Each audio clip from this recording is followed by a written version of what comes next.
Hey y'all, today's episode of The Read is brought to you by the National Partnership for Women and Families. Men in power are working overtime to control women's bodies, lives, and futures. Abortion access, freedom from sexual violence, and economic security are key to building a world where all women can thrive. The National Alliance to End Sexual Violence and the National Partnership for Women and Families are standing together to take power back. Learn more and join them at nationalpartnership.org/standtogether.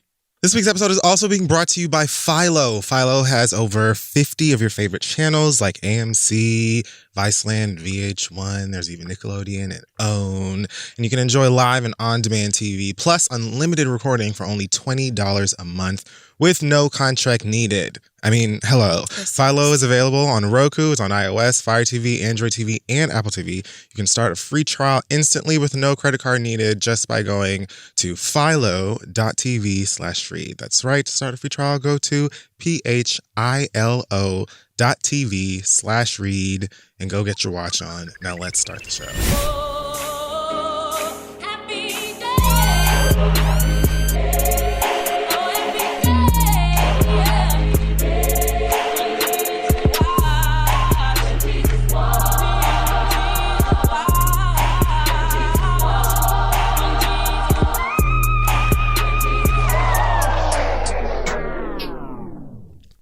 Standing here looking out my window. My nights are long and my days are cold 'cause I don't have you. How can I be so damn demanding? I know you said that it's over now, but I can't let go. Every day I wanna pick up the phone and tell you that you're everything I need and more. Yes, God. I don't know the song. Damn it. Like a cold summer afternoon. Like the snow. At first I thought it was off a Frozen soundtrack. Wow. But I guess not. I'm missing you. Oh, I never knew the words to that song. I only knew the chorus. Man, I'm a ring without the hand. I'm missing you. You better come the fuck through. Yes. Case, I'm missing you. One of my favorites. I used to love Case. Come on. Now, had you done Faded Pictures in that broken glass? Oh, no. I had to do my favorite Case. Like a mirror revealing. Now, that was my song. I just got transported back to the school bus. Ooh, you do not. Okay. I just went back to a yellow time. bus. Yeah, I used to write down lyrics to my favorite songs. Walkmans. In this little notebook. Yep. Yep. With my colored gel pens and shit. We didn't have Genius. We did not have Genius. You know what you had to do? Tape it off the radio and listen over and over and try to figure it the fuck out. Amen. Buy them tapes and CDs and hope the lyrics was in that booklet. Every booklet. Bitch, when I used to open some of them booklets back in the 90s and early 2000s, they did have lyrics in it. I used to be like, God damn it, it's playing fucking game. That's so These true. These kids don't know shit about that. These apps got the lyrics built in them now. You can just right-click on iTunes and the lyrics are just in it. In the app and everything. You don't even have to... They don't know how we used to struggle. Welcome back to another episode of The Read, guys. I'm Yvette Nicole Brown. And I am Arya Stark. Of course. You know I was going to do it. This is The Read. So, you know what? We're going to take our time and get there. Okay. Because Game of Thrones deserves a climactic moment. So that's going to be towards the end of Hot Tops. Let's do that. But before we get there, let's do Black Excellence. So Black Excellence this week is one Aaron Phillip. If you have not heard, Aaron Phillip is 17 years old, as well as the first Black, trans, and wheelchair-using model signed to Elite Model Management. I know Aaron Phillip. Have you seen her? Well, I don't know personally Aaron Phillip, but you know yes. So, has Aaron modeled for Beyonce or somebody else? I've seen Aaron on like runways, something. I don't know exact. Maybe not Beyonce. She's definitely shot editorials for ID Magazine. Maybe that's it. I just learned today that she was named in Teen Vogue's 21 Under 21. Wow. And on her own accord, through her own work, was able to model for ASOS, H&M, although, you know, I don't. That's where I've seen I'm still her, the holding ASOS the product page. But I know you're Monkey mad. in the Jungle hoodie. We ain't forgot. How dare they? We have not forgotten. But that is not Aaron's fault or business. Yeah, so now, she is signed to Elite Model Management, one of the bigger modeling agencies out there. And you simply can't come for her. Yeah. Her face, brow, skin.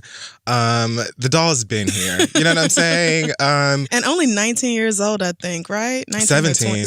What? According to CNN, where I'm reading this right now. Shit. Oh my God. Go off. Another list I'll never be on. She said, I freelanced for a year and I was doing jobs by myself and trying to navigate a career on my own while in junior year at high school. What? Sometimes I'd have to coordinate photo shoots myself or with people around me and find people to assist me or help on set. I mean, the doll had a team and my God. PAs. I'm trying to manage a career during, my junior year in high school. There was a lot of back and forth, Wow. As one does. Congratulations.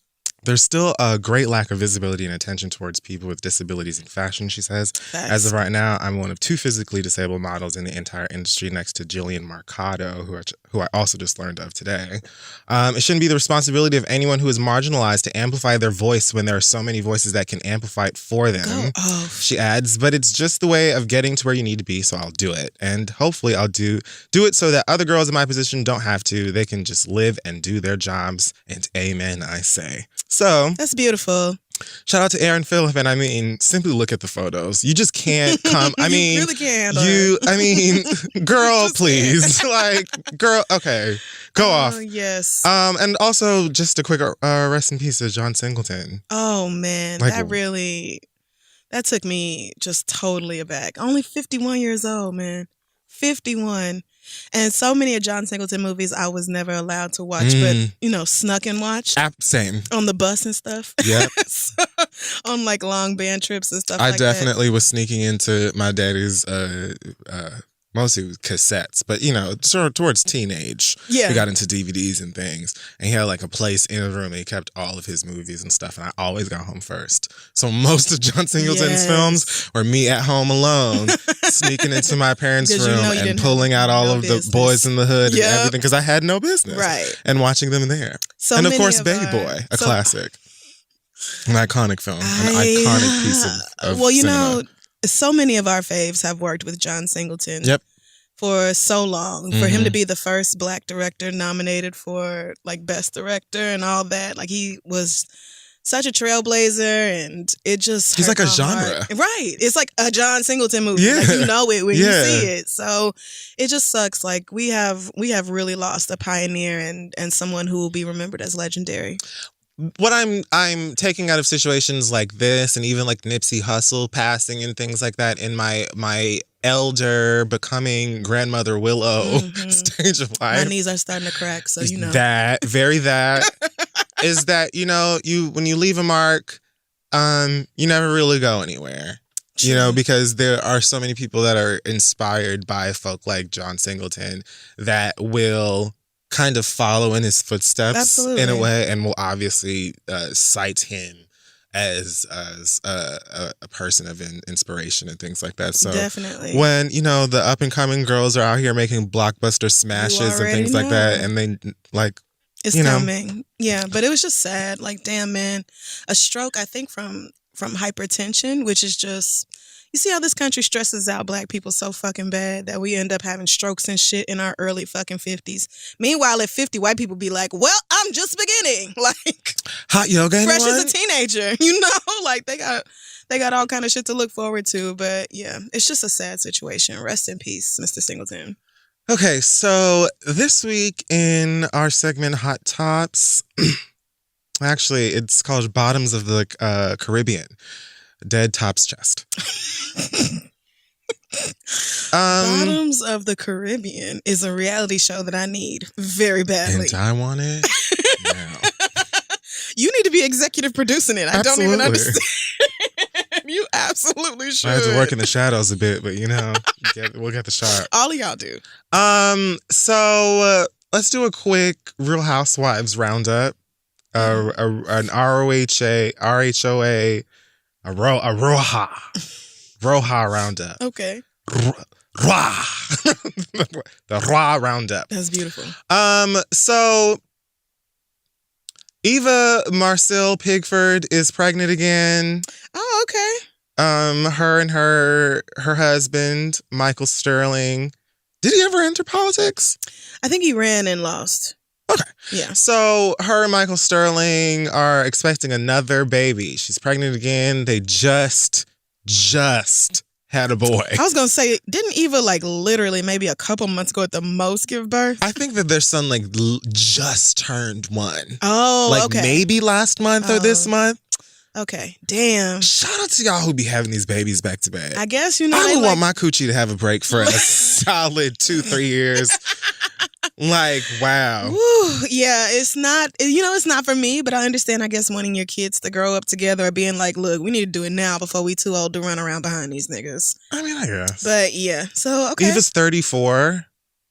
I mean, so not as old as I would have thought.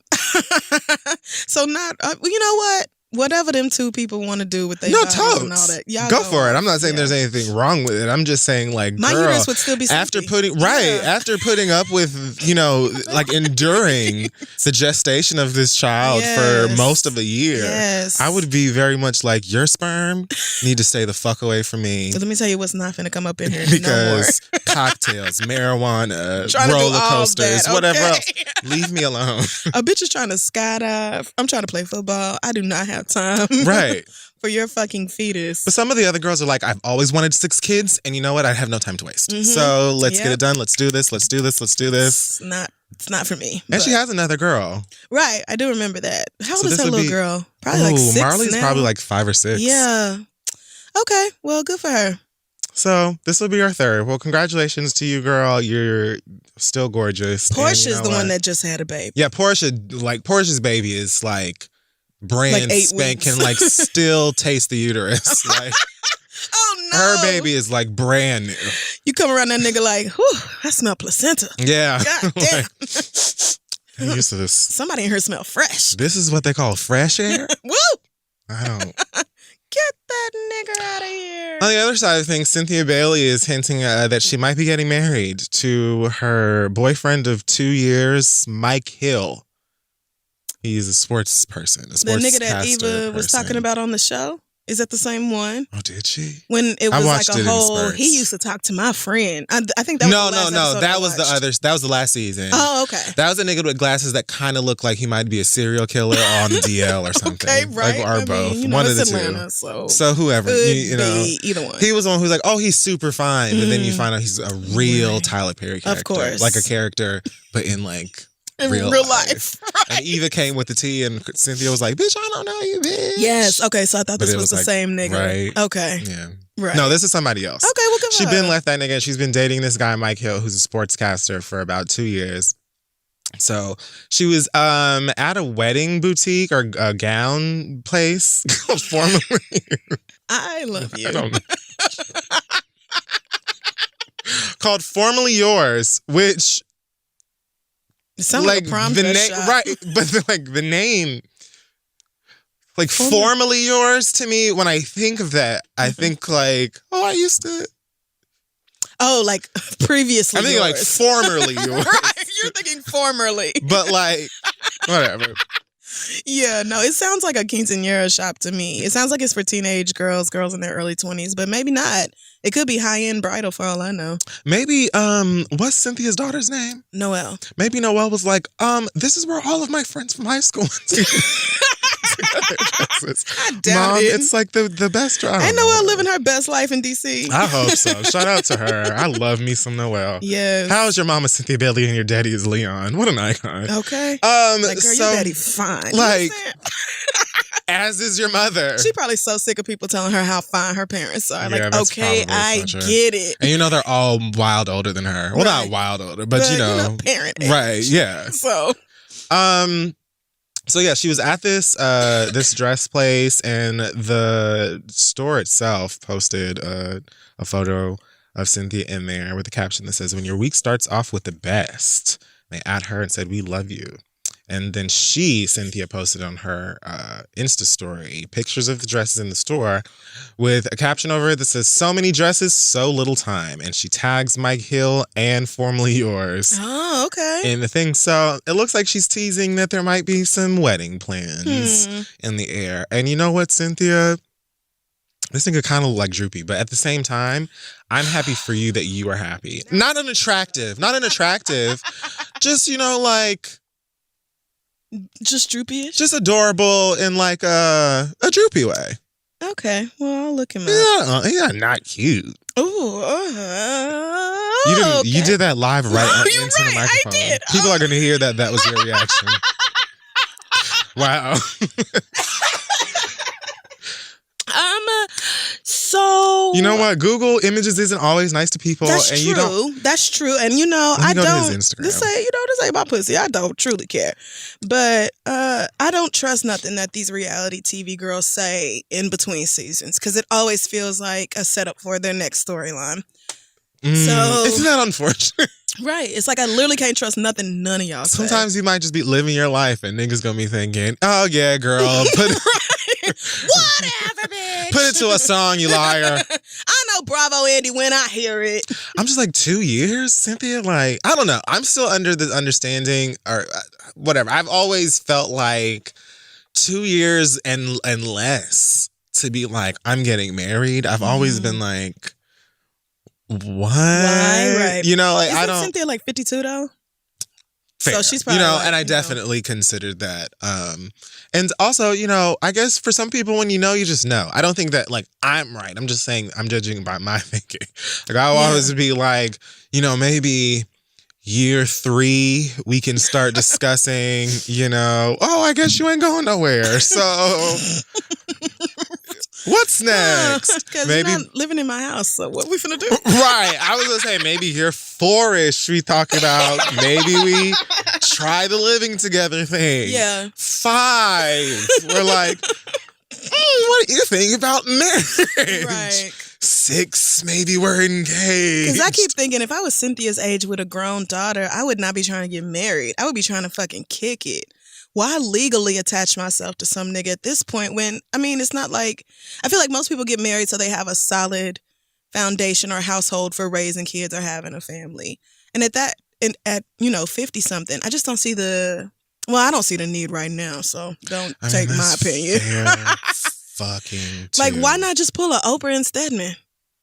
That's what I don't get. I don't get the signing on the dotted line. But, different strokes for different folks. Absolutely. And that's just the bottom line. Like, our opinion is just that. It's ours. A lot of people simply just want to be married to the person that they're in love with. And I think that's beautiful and there's nothing wrong with that. Yeah. I'm just like, after 2 years, for me, I've always considered like, do I know you well enough to want to spend the rest of my life with you? But then I also thought about it and I'm like, I could date one person for 2 years and that doesn't work out. And I could date a completely different person for 2 years and they be different times. Yep. True. I could feel a lot closer and a lot more like I could spend forever with one person after 2 years than an ex or something like that. Yeah. So, maybe you just never met a nigga that you wanted to be with for that long. Hey, sometimes a nigga will come in your life and you'll be like, oh, this can happen? Yeah. Like, you can actually make me want to, enter this contractual agreement with you. People want to love. Oh, wow. It can happen. That's, foreign to me, but I'm happy for the rest of you. Yeah. So good for Cynthia if this is true, which, if not, then I need to see a #FTC #ad girl. I like... You know better, Cynthia. You got to disclose. It's a legal thing. You have to do it. Rules, girl. You have to do it. I like Cynthia, so I hope that everything is working out for her. Yeah, just don't fuck around on her like Uncle Ben did. Peter was just reckless with it. And on camera, Peter just be saying all kinds of wild stuff and just being in stuff he didn't need to be in. It's your people. It's Is it? people. Yes. Remember when they went back to Jamaica and said they was like, what the guan? And she said it just like that, which is she did. She said it just like She's that. done worse. You don't remember that movie that Kenya did? I do. I remember that fake movie. What was it called? Twirl on My Haters? Gone with the twirl? Twirl Is away? it? Twirl with the wind? Gone with the wind twirl? I don't remember. Something like that, but it was something bad. with twirl. Right. And here goes Cynthia, what the guan? I'm like, yo, you could have hired me. She had like a dispensary or some shit. Whatever. Anyway. Meanwhile, Nene Leakes apparently sent Portia Williams a cease and desist after their after their iMessage brawl went public. Oh my God. You know, the one we discussed here on the show I where do. Portia posted those texts that she got from Nene where she was calling her all kinds of fat, and I believe she called her a cow or some other bovine creature. And this is like 6 days after she pushed the person out of her coochie. Right. I would have reminded Nene's, just because you a grandma, you don't remember what it was like to give birth, don't mean you get to come for me, bitch. Like, the fact that Nene even, did she ever look at this? Like, I am arguing with a little girl. Like, comparatively speaking, I am arguing with a little girl. No, because no shit, I think that Nene thinks she's a little girl. Oh, no. I mean, and judging by them wigs, I think you're right. I think that Nene, in her money and like access at the moment, being a celebrity, is sort of living the fantasy that she wanted to live when she was probably 20. You know? Yeah. And so now she's like living in this, you know, I'm just a Regina George-esque type of a girl. And people are trying to say to her, like, no, sis, you're 50-something. And she's like doing this whole bunch of... Because even the reunion, and I watched like bits and pieces of this last season, but I watched each and every piece of that reunion. Of course. And like the stuff that they were saying to her, it was just so typical Nene and how she deals with things, which is childish. So she's like a Black Kris Jenner. But I guess after Portia posted those iMessage screenshots on her Instagram, Nene had her people send over a cease and desist, which honestly, she probably just forced Greg to type. A cease and desist for what though? Like, I don't post no more screenshots of our text messages. Well, here's what Portia told People Magazine. She said, confused. After that whole Instagram back and forth that she started with me, she ended up sending me a cease and desist. Cease and desist. So once she sent me a cease and desist, at that point I was like, you know what? This is just a sure sign that I should be done with this relationship. So I'm over it. I'm concentrating on my baby girl. You. And people who love and support me at this moment. I really can't stand you because that is exactly what she sounds like. No, it is. It is. I just freestyled. No, you didn't. That's literally it. But yeah, cease and desist just sounds like Nene probably went online, Googled cease and desist Georgia or something. Absolutely. Printed off the first form she saw in Google Bryson! What's her son's name? Shit if I know. Brylan! I don't remember. Something like that. Word. I don't remember. Yeah, the big grown. Get in here and change all of these words to Portia. Right. I really doubt Nene used a lawyer to do all that. I mean, especially because I just don't cease and desist with what exactly. And how would Portia know the difference? And right, like, again, this smells like a storyline. Like, you have to keep this beef going with Portia because the point is just, it's escaping me. Who the fuck cares? In like half a season, they're going to be going to brunch again and pretending like they have been long live friends forever anyway. So the Candy and Portia are, I was about to say fake cool now. Yeah, it's like they not like openly sniping at each other no more, right? The digs are a little bit more subtle. Okay. Than when it was just out and out shade. When they, you know. Right. Because if I was Candy, I probably would not be able to control myself. Every time she talk, I'd be like, somebody run that back through the fact checker. Somebody ask somebody else. And you can look at Candy Burst's face and see her fighting it. Right. Candy, most of Candy's statements on that show are actually facial expressions and not words. That's true. So, all right. Who even knows? God bless all of the women of Roi, and we'll see you guys next season when Phaedra and Kenya are bound to return. That's what I want to see. I'm sorry, I do. I want to see Phaedra and Candy. I mean, at this point, I do. Who doesn't? I really do. So, is her man getting out of jail? Wait, not man, ex-husband. What was his name? Apollo. When is Apollo getting out? I think he's supposed to get out soon. In the next few years, But I haven't been following Trade's Yeah. release date. I don't know. Trade's release date. I feel like I've seen like a couple of stories pop up recently of him and his new light-skinned girlfriend. Right. Or wait, no, didn't they get married in the jail? Well, I remember fiance. I don't know if they actually did get married, but that other girl. Yeah. I believe she's been speaking Coming up through to New him and York. saying he's coming out soon. And you know Andy is gonna have Apollo film. You know it. You know Something. Andy's gonna have Apollo pull right. up. He got to. So Down. don't let Phaedra be on this show when Apollo get out. Oh, absolutely. They're waiting Bitch. for him to get out. Apollo gonna write a book and self-publish it like that girl did. And be like, this is the real tea on Phaedra's ass. Right. Because for everybody around you to go to jail except you, it's like, bitch, you was slicking exactly the right way. You was slicking exactly the right way, 50 bitch. Cent needs to leave Tierra Marie alone and make this power too. Okay. Phaedra's got a whole power-esque the real story here. right there in her Right. palms. Why you coming after Tierra Marie who don't got shit? Like, shit, nigga, let's go after Phaedra. That bitch crazy. So here's why Bobby Brown wants to beat up Chris Rock. Chris Rock posted, apparently this Whitney Houston meme went viral. Fuck. Did you see it? No, I sure didn't. So it's Whitney sitting in this interview. I don't follow straight which, niggas on Instagram. God, I miss this woman. Look at this hair, these glasses, those shoulder pads, and that attitude. Oh, there's nothing wrong with that meme. A lot of people use that. Right. It says me sitting in a meeting that could have been an email, which, same.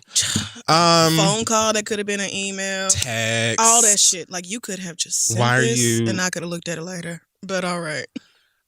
So Chris Rock posted this same meme on his Instagram, and he put a caption on it that says, "Hurry up, I got crack to smoke." Oh, fuck. Which obviously offends a lot of people. There we go. That's the problem. Bobby Brown responded to it. I didn't even know this nigga's on Instagram, but I guess I shouldn't be surprised. King Bobby Brown writes, "When I see you on site, I am going to smack every tooth out of your mouth."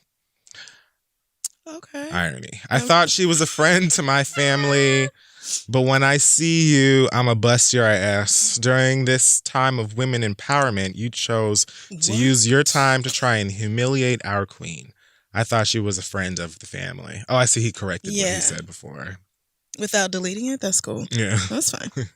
I think he wanted the "I'ma bust your ass" part to stay there because he meant so he's fuck it. Just so you know. Well, you know what? I actually kind of like that, Bobby. That's right. You better defend Whitney's honor, even in death. Here's the thing. I kind of feel like this joke, this "hurry up, I got crack to smoke" thing, like, I wouldn't write a think piece about it, but at the same time, it just feels like if sundowning were a joke, this would be an example of it. Okay. Like, it just feels like Chris Rock is not realizing that it's 2019. Right. Whitney Houston is dead. The Has crack been for a while. era was sort of like those, like nobody has like successfully landed a Whitney Houston crack joke, in my opinion, since like Mad TV. So just leave it alone. I don't even, and she's dead. So I get why this has offended a number of people. No. I don't feel like writing an essay about it, but yeah, I mean, I don't think it's that definitely deep. see why her baby daddy / ex-husband would be upset. Yeah. 100%. Yeah. So, and I mean, Bobby Christina is gone too, so he probably just extra sensitive and sore around the whole subject. I mean, I would be too. But at the same time, I'm not like super offended by the joke, but I'm just kind of like, a Whitney Houston crack joke? I'm not offended Like by it. I just feel 2019? like Chris Rock is too funny for this. That's lazy and boring. Right. Who, like, that is just, it's so whack. It is not reflective of the type of comedian that I know he can be. So that is just really my opinion on it. It's not That's like, all right. I'm so pissed. I'm like, really? That's all Chris Rock got? Chris Rock, this nigga used to have me crying, laughing, niggas screaming, okay, with his HBO specials and shit. That one gag about, it's a one-legged busboy who wouldn't trade places with me or whatever. Nigga, high quality comedy. But this... Absolutely agree. This is just raggedy and whack, honestly. I agree. We've heard this a trillion it's just times. so boring. But of course, Bobby Brown reacted because, you know, niggas love to react after it's too late. Niggas love to protect you and ride for you when it's too late. Anyway, though. Ouch. Yikes. So Wendy Williams is officially feeling her beat. That's right.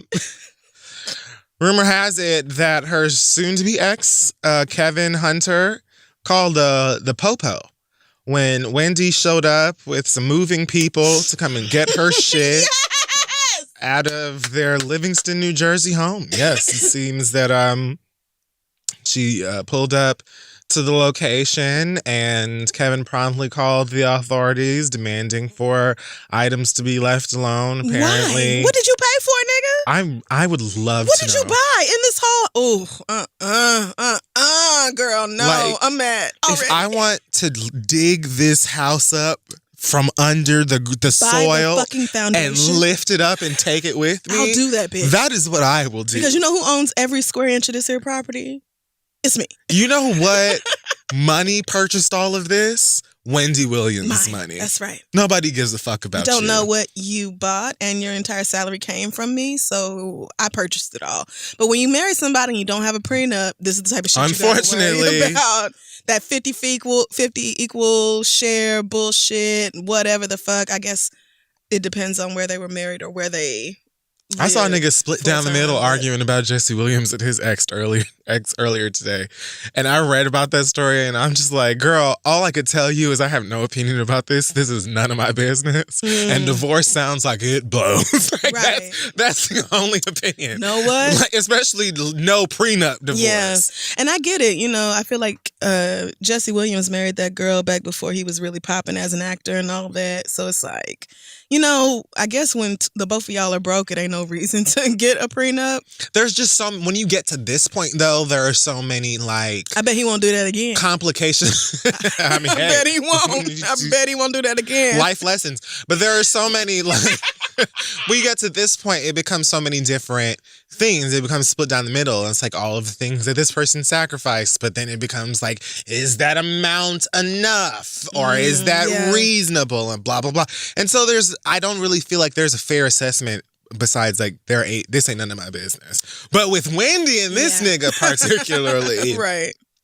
Being that I've known who Wendy Williams was since I like paid attention to the media, Same. And we've all kind of been privy to this whole thing with Kevin and this side chick and the baby, and Wendy like trying to act like nothing was going on as it was, and then all of a sudden falling out on TV, being in a sober home and all of this. Like, one can only imagine that you really been dragging this woman through the shit, trying to act like, oh, well, now we're going to start this nonprofit for people who are going through. Get your shit and get her shit and beat it. Right. Okay? Bite the fucking dust. I love that. And the fact that Wendy showed up with a truck, like, you know what? You stay. I will go. Me and my things will leave. You just stay put. Oh no, that's obsessed. That's a completely different. At you. No. That's okay. You already did the I opening. feel like there was a Mariah Carey song in there for this. That's okay. Anyways, so apparently a friend of Wendy's came over to try and mediate things. Unfortunately, I'm reading here that their son also was kind of in the middle of it, trying to mediate things. I mean, the son's, I think, probably pretty old at this point. I think he's probably still a teenager. Oh, okay. I'm not sure, but he's a young adult. I mean, but yeah, still, that's in 30-year-old me would be weeping in the middle of the in the street. Why is this happening? I don't even. Daddy. I'm just saying. But apparently, after a while, they mutually agreed for Wendy to get her clothes, some bedroom furnishings, and I think some art or some paintings.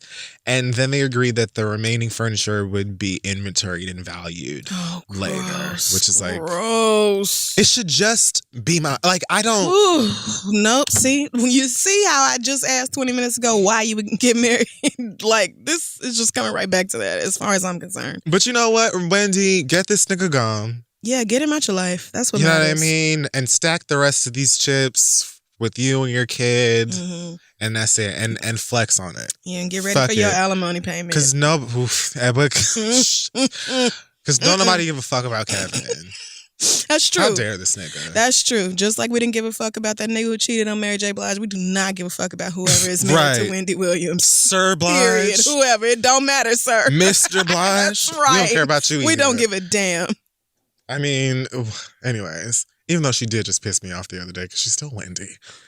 Oh, is she still on the show talking shit about people? She said something about, she said something, I just saw this on a clip just browsing YouTube High. And she was talking about Joe Giudice possibly getting deported.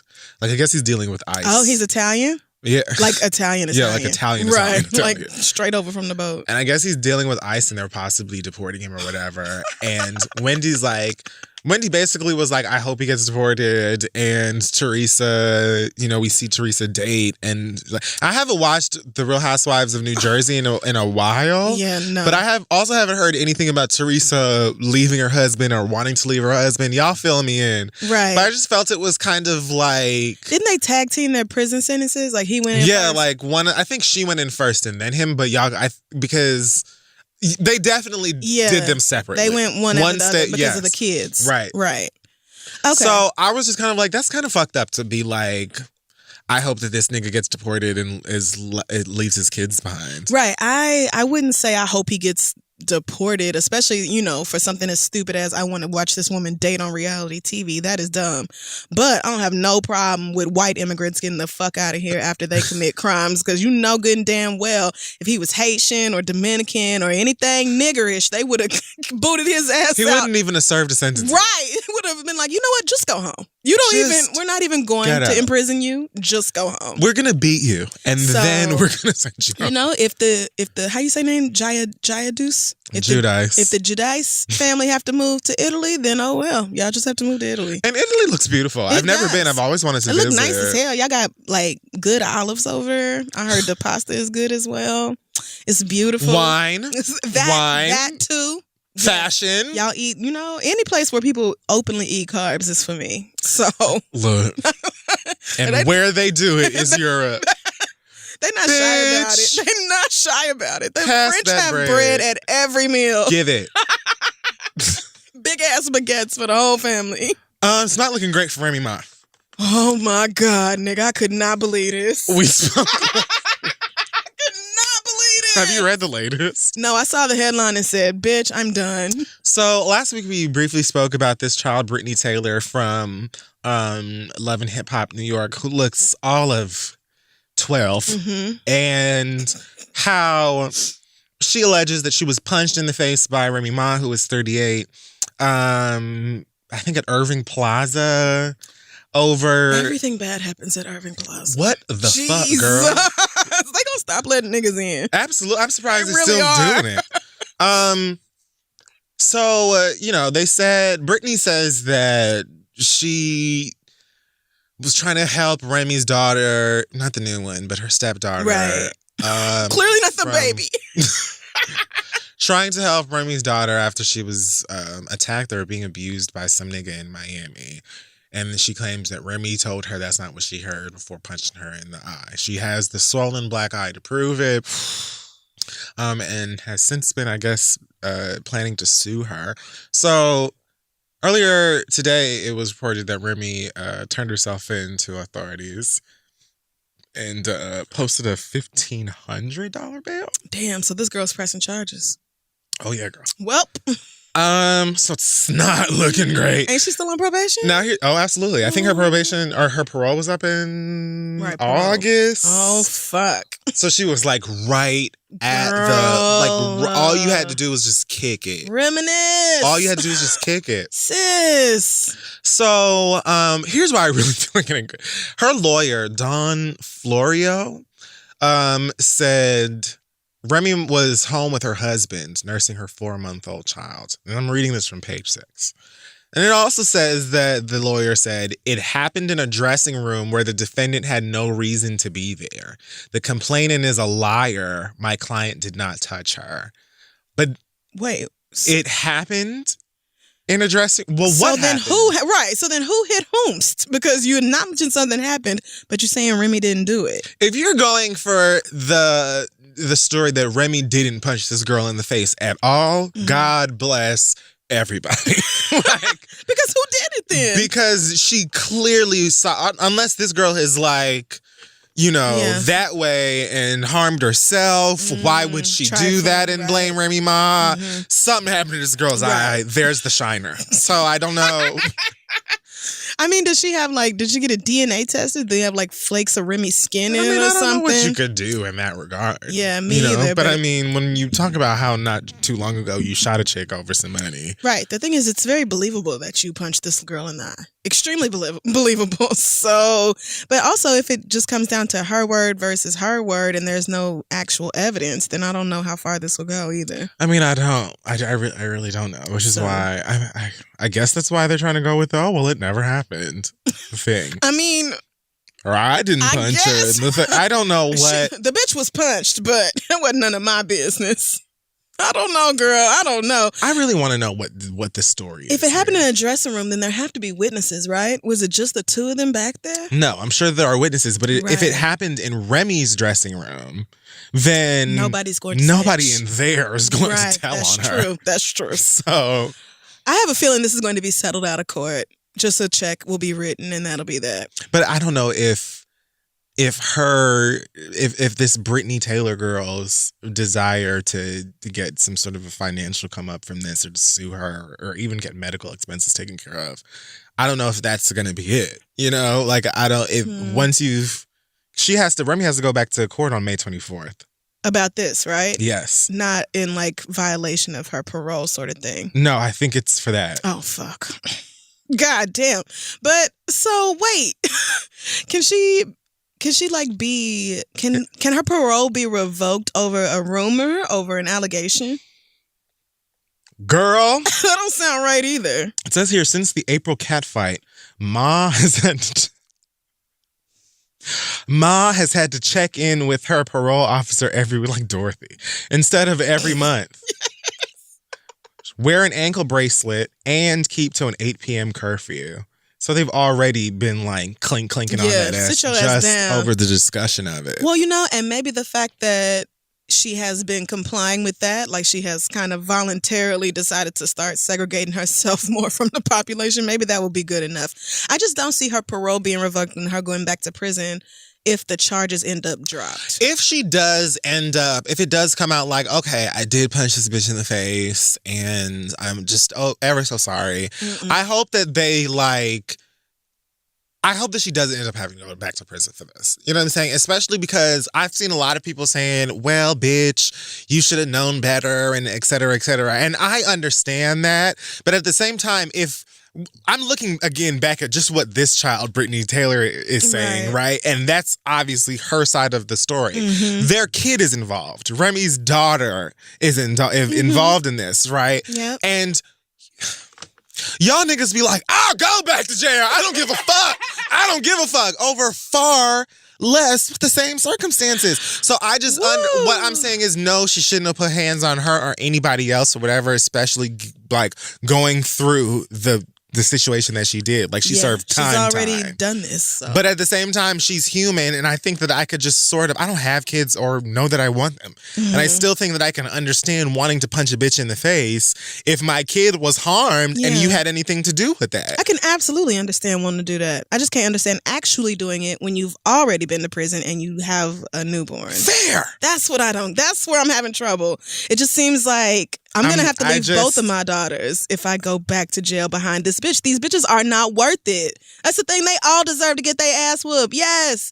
These bitches be deserving to get their ass whooped. Physical altercations happen sometimes and they happen. But it's not worth it. I know that they're not worth it, but sometimes you don't see them coming. A lot of times fights happen and it's not until after the fight that you're like, I really just kicked this bitch ass. Like I didn't even, you know what I mean? Yeah. I just want to hear more from it. If this was something that was like premeditated and she knew the girl was there and asked her to come to the dressing room to punch her in the face. I doubt that. Then it's like, okay, girl. But if this girl showed up after you done heard blank, blank, blank and you lost your temper, like there's only so much finger wagging I think I have for that, given the circumstances. If it was like, oh, you said you called my daughter a hoe, then I'd be like, bitch, now Remy, girl, get over it. You grown. Right. I mean, I totally understand where you're coming from. It's just like, you are the one who's going to have to leave your baby. True. If your parole gets revoked. So you are the one who has to decide whether you're going to let bitches take you there. That's very true. Because people will push your buttons knowing that you on parole. Yeah, right, and we said that. We did. And it's a fine fucking line. It is. It's just at some point you gotta learn to walk the fuck away. You just have to. But again, I don't know that Remy even actually hit this girl, so I guess we'll see. Speaking of rests, the Millennium Tour is about to look real awkward. God damn. Apparently, Raz B was recently arrested for domestic assault. Apparently, domestic assault by strangulation of his girlfriend. Apparently, cops in the Hennepin County Jail. Where is that at? Oh, Minneapolis. Oh, they must have been about to perform. Got photos of injuries as evidence. Razby is being held without bail, and I think B2K got a show tonight. Well, fuck that. Bump. You know, I don't. Bump your ass further on into that cell, nigga. That's all. That's the only place you going. Somebody tweeted me today and was like, I'm listening to an episode of the show from March, and y'all told people if they buy them B2K tickets to get the insurance because something is gonna happen. Duh. And right here, like, just it's recommended. It tells you, hey girl, hey, ticket insurance, because these is niggas, and you never know. Hey. And here we go. I have zero compassion for niggas who put their hands on girlfriends or girls who put their hands on whoever. I don't have any compassion for domestic violence offenders. So right, I do believe that Razby's got some demons that he needs to work out, but I also that's your responsibility. Right, it is, and it's not fair, but it's your responsibility to take care of your shit without hurting other people. Talkspace.com or we got a promo code over here. You know, they're giving the girls all kind of discounts. Whatever kind of help you need, but you have to fix and your niggas own love shit. Taking their trauma out on the women that are closest to them and hold them down and don't do shit. The only people who will tolerate that shit. them. They love. It's just trash. It's just only so much. I don't. Yeah, no. Sorry for all of you who were looking forward to wearing your jersey dresses and your Tim heels, whatever the fuck else y'all was going. Although no shade, minus Razby, I think you'll be fine. Which one is Razby? Not the others. Not Omarion. Not Fizz, who was on Love and Hip Hop. And not J Boog, who was the finest one. Okay. Razby, I can't picture him then. Because I was definitely thinking Lil Fizz. Right. Okay. Well, you know what? Just go. I think that honestly, the people who like rush to get these tickets to CB2K, your fave, like percentage. I'm just looking at the numbers. Your fave is probably still going to be there. as long as Omarion and Lil Fizz are there, you probably good, right? Well, no, J Boog is. If J Boog hit the clink, I'm not going. Is he still fine? Yeah. Oh, okay. Well then, you know what? It don't even matter. Fine. Because just because this nigga is fucking up, don't mean the rest of y'all got to miss out on the check. I'm just saying, I wouldn't cancel shit. I would have my ass right there, bumping on stage. Okay. All the same, like, look, that nigga put. And nigga, that's the reason why I love you. That ain't none of my fucking business. You bitches better pretend he up here because we ain't canceling nothing. Oh. Y'all better squint and imagine. Look, we playing the videos up on the screen. You the Jumbotron. You remember? He's up in the videos. Yeah, he used to do all that. Right. Just pitch it. That's it. Shit, because I'm still getting my money, ho. Last but not least. Oh wait, no. I think that's. Is that it? Are we ready for most of this stuff? Okay. For the thrones? So before we get into the thrones, I just want to breeze through Endgame real quick. Avengers. Okay. Which I'm assuming you did not watch. You know I didn't. Great. I ain't got 3 hours for no superhero movie. First of all, shout out to y'all still bringing your kids to the movies. It's okay. I understand. This is a moment we've all been waiting for. I bought a ticket over at the iPic to go and watch it. I had to get like a noon ticket on Friday because that's what was left. That's what was left. Yep. And there were 2 babies. One of them had to be like 1. He was all dressed up in his African garb with his, I don't know, mama, auntie, sisters, whoever. I love it. Just the cutest thing. And the one, I'm assuming this baby was maybe 1. He might have been a couple months. Quiet as a mouse. They fed him. As soon as I sat down, he was awake, but relatively quiet. By the middle of the first act, this nigga was knocked. He woke up probably around the last half hour because niggas got excited over some things that happened towards the end. Hollered a bit, but most of that was drowned out by everyone else's screaming, which really caused him to scream. He was frightened. Other than that, literally me at the movies. Other than that, My nigga was quiet. There was another kid in the role, though, that was maybe like, he looked like he might have been closer to 4. Oh, no. He came to play. He would not be quiet. Like, just full on hollering in certain parts. But somehow the Lord blessed me, and it didn't really pull me out of the movies. That's good. It didn't pull me out of the experience. It didn't ruin it too much for me. And honestly, I was like, nigga, I'm not even the one you have to worry about. Because there was like parts towards the very, very beginning of the movie where like everybody busted out laughing over a clear joke in the film. Mm-hmm. And someone up in the front of the film was in the theater was like, shh. And the black girl right next, because we laughed at a joke, right? You're supposed to. And the girl right next, this black girl right next to me was like, oh, they shushing people already, huh?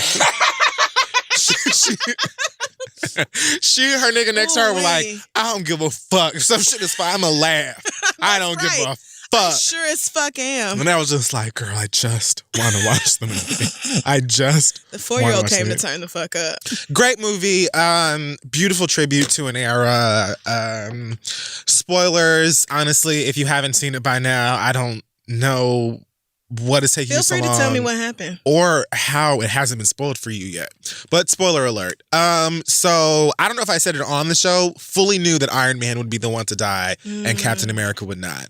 Because it's just a little bit more, you know, Iron Man started it. Tony Stark is like... What did he start?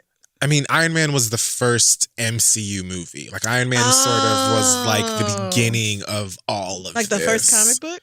Not the first comic book, but as far as the Marvel adaptations, like the films. Got you. The Black Panther, all of the Avengers, Captain America. Movie was absolutely his movie was the very, very first one, and it started this branching out into this universe that we have now. So I just knew that now we're ending that era. It's gonna be him to die. And I feel like Cap is the one who won't die just because Chris Evans, who plays Captain America, said he was done with the MCU because his contract was over. And I feel like people assumed that meant he was going to die because I think that Thanos kills Captain America in the comics or in one of the comics. I was like, much like Game of Thrones, that's what the fuck they want us to think. Right. Iron Man will die. Captain America will retire or some shit. Like, I didn't think he was going to end up... One of you niggas on Twitter called him Joe Biden. Was it Mark? I don't remember... They call Captain America Joe Biden. Because in the end, like, okay, so Endgame involves like a lot of time travel and shit, which was like, honestly, just moving on for me. I held my initial judgment of that back because it's Marvel and I knew that they would handle it well. And it's like, oh, whatever. It's fine. Time travel is like my least favorite plot device. And it always confuses me in one way or the next. And I feel like even now, I just have so many questions as to how certain things went. Like how Joe Biden found his ass on that bench in the end of the movie. But... No, I will not watch. Like in the end, Captain America, you watch it when it comes to Disney Plus or whatever. Right. But Captain America, in the end, has to go and like use this time travel thing that they use throughout the whole movie to fix everything that happened and go put the Infinity Stones back everywhere that they found it. And then he was supposed to come right back. But he decides, as I knew he would, to stay in the past with Peggy Carter that he was in love with. His long lost love from the 40s or whatever the High fuck, school whatever. sweetheart. So he stays there and just lives his life from the past back to the current. So in the end, they're like, why isn't he back? And they look over in the distance. So he lived life twice? Yeah. Did he get to make different decisions the second time around? Who knows? Okay, we don't know that. But he did not come back through the machine. They just look over to their left and they're like, oh, who's that old nigga sitting over there on the bench? It's Joe Biden. And it's Joe Biden. It's Captain America. And then he makes the nigga, he makes Falcon, the new Captain America, whatever. It was a great movie. It was beautiful. It was so fun. I thought that them going back and doing all these little tributes to all of the films that came before was really great. And it was a good movie. I wasn't going to catch that, no way. I don't think it was the best Marvel movie, as a lot of people are saying now, because they're excited and it was a really great closing of the chapter. But it was a really great film and it had a lot of amazing moments and I did cry a lot. So I just want to make sure Shuri and Okoye are still alive. They're alive. Okay, yes. thank you so much. I told you, girl. That's really all I care about. They came, so in the like how did climactic moment, right. Okay, thank you.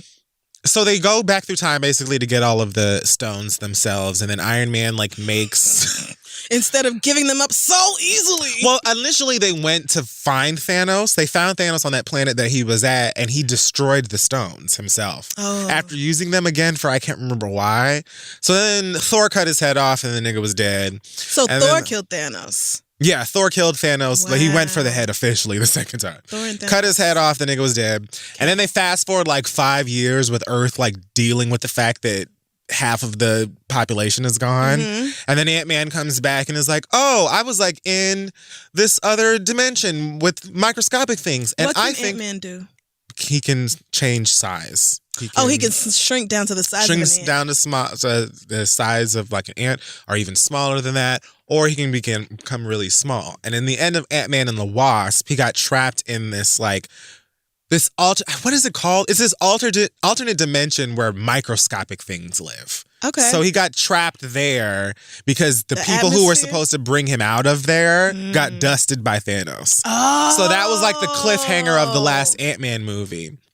So in this movie, a rat happens to press this button on the time machine, and Ant-Man comes back to the real world. A real rat? Like a subway rat? Yeah, like a rat that was just in the place where Had the to be a New machine York was. rat if it was over there operating a large machinery. rat just climbing on things, The push rats this run the button. train. This nigga comes back. Then he goes to the rest of the Avengers and is like, time works differently. Oh my God. I think we can go back in time. Whatever. Okay. So they go back in time. They get all the stones. They come back to the current time. Iron Man makes a new gauntlet. The Hulk uses the gauntlet to snap and bring back everybody that Thanos killed. Got But you. meanwhile, Thanos figures out that they are doing that. So he comes to Earth. Like, But he died. yes. But the Thanos from... Oh, but they went back in time. Yes. So he was back alive. Yes. Got you. So that Thanos... This is convoluted. Exactly. So that Thanos comes to Earth. Yes, with past Nebula and past Gamora. Nebula through is a the thing. person? Yes, that's how they did it. So Nebula... Okay. Oh. You Nebula- saw Infinity War, though. I did. The blue bitch that's Gamora's sister. Sure. And Thanos was like ripping her apart at one point, trying to get information out of her. Oh. And that's why Gamora told him where the Soul Stone Oh, was. right. That's okay. Nebula. Yes, now I remember. So the past Nebula switched places with the future one and pretended to be her so that she could go back to the current Her time. tether. And then she used the time machine to get past Thanos and Gamora to come to the present time. So that's after Thanos brought... Girl. So that's after Thanos... After the Hulk snaps and brings back everybody that Thanos dusted, Okay. then Thanos is like, hoorah, bitches, I'm here and I'm about to fuck shit up. And he brings like his whole ass army and shit like that, right? Okay. So Iron Man and them are out there and getting ready to fight. And then you hear on your left. And then Doctor Strange opens up all of these portals. And like the first heroes to walk through those portals was Black Panther, Okoye, and Shuri. I know that's And they was right. ready for war. You better and then bring all my of the other Negroes niggas back. come, M'Baku, like everybody. They did Oh. the chants, everything. And then it was a beautiful... Amen. Beautiful fight sequence from there on. And yeah, Iron Man kicks the bucket. And the only reason I felt like they might keep Iron Man alive is because they might do like cameos with him in the future where he comes and like does things for other little people, like a little couple. And then in the end, Iron Man like used a hologram, like Okay. preparing for his death. So this was like, okay, if you're watching this, then I've died or whatever. And he like uses this hologram of himself to talk to his family after the funeral or whatever. Gotcha. So I realized, oh, so what Marvel and Disney is going to do is just use these Robert Downey Jr. holograms when they want to have a Tony Stark cameo, but still have the impact of killing him.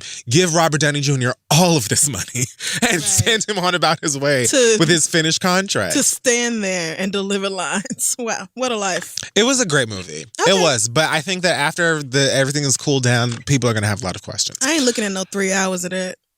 When I you ain't doing that. inevitably get Disney Plus and you have access to the Right. movies, and then maybe you When can I go can and do pause some it research. and get up and walk around. Absolutely. And Google shit that I don't understand, then I'll look at that. But child, Luckily, that ain't none of my business. it's one of those long movies that doesn't feel super long. That's what Terry said. She was like, I told her it was 3 hours, and she was like, what? Yeah. But she had no idea. I knew it was 3 hours before I got there, but it doesn't feel crazy long. How you supposed to stay hydrated? I would have to pee at least once in 3 hours. Unless you just did not drink nothing beforehand. I definitely used the bathroom before I went to the theater. Oh, that was smart. For sure. And after I left the theater, I did have to go again. Yeah. But I was never like holding it. Yeah. Okay. So. Sounds like the exact same thing that happened on Game of Thrones. Yes. A Stark saved the world. That's right. Woo, bitch. Okay, so the Battle of Winterfell. Season 8, Episode 3, The Long Night, Game of Thrones. What a piece of television. Yes. My wondrous God. I actually was not ready for this at all.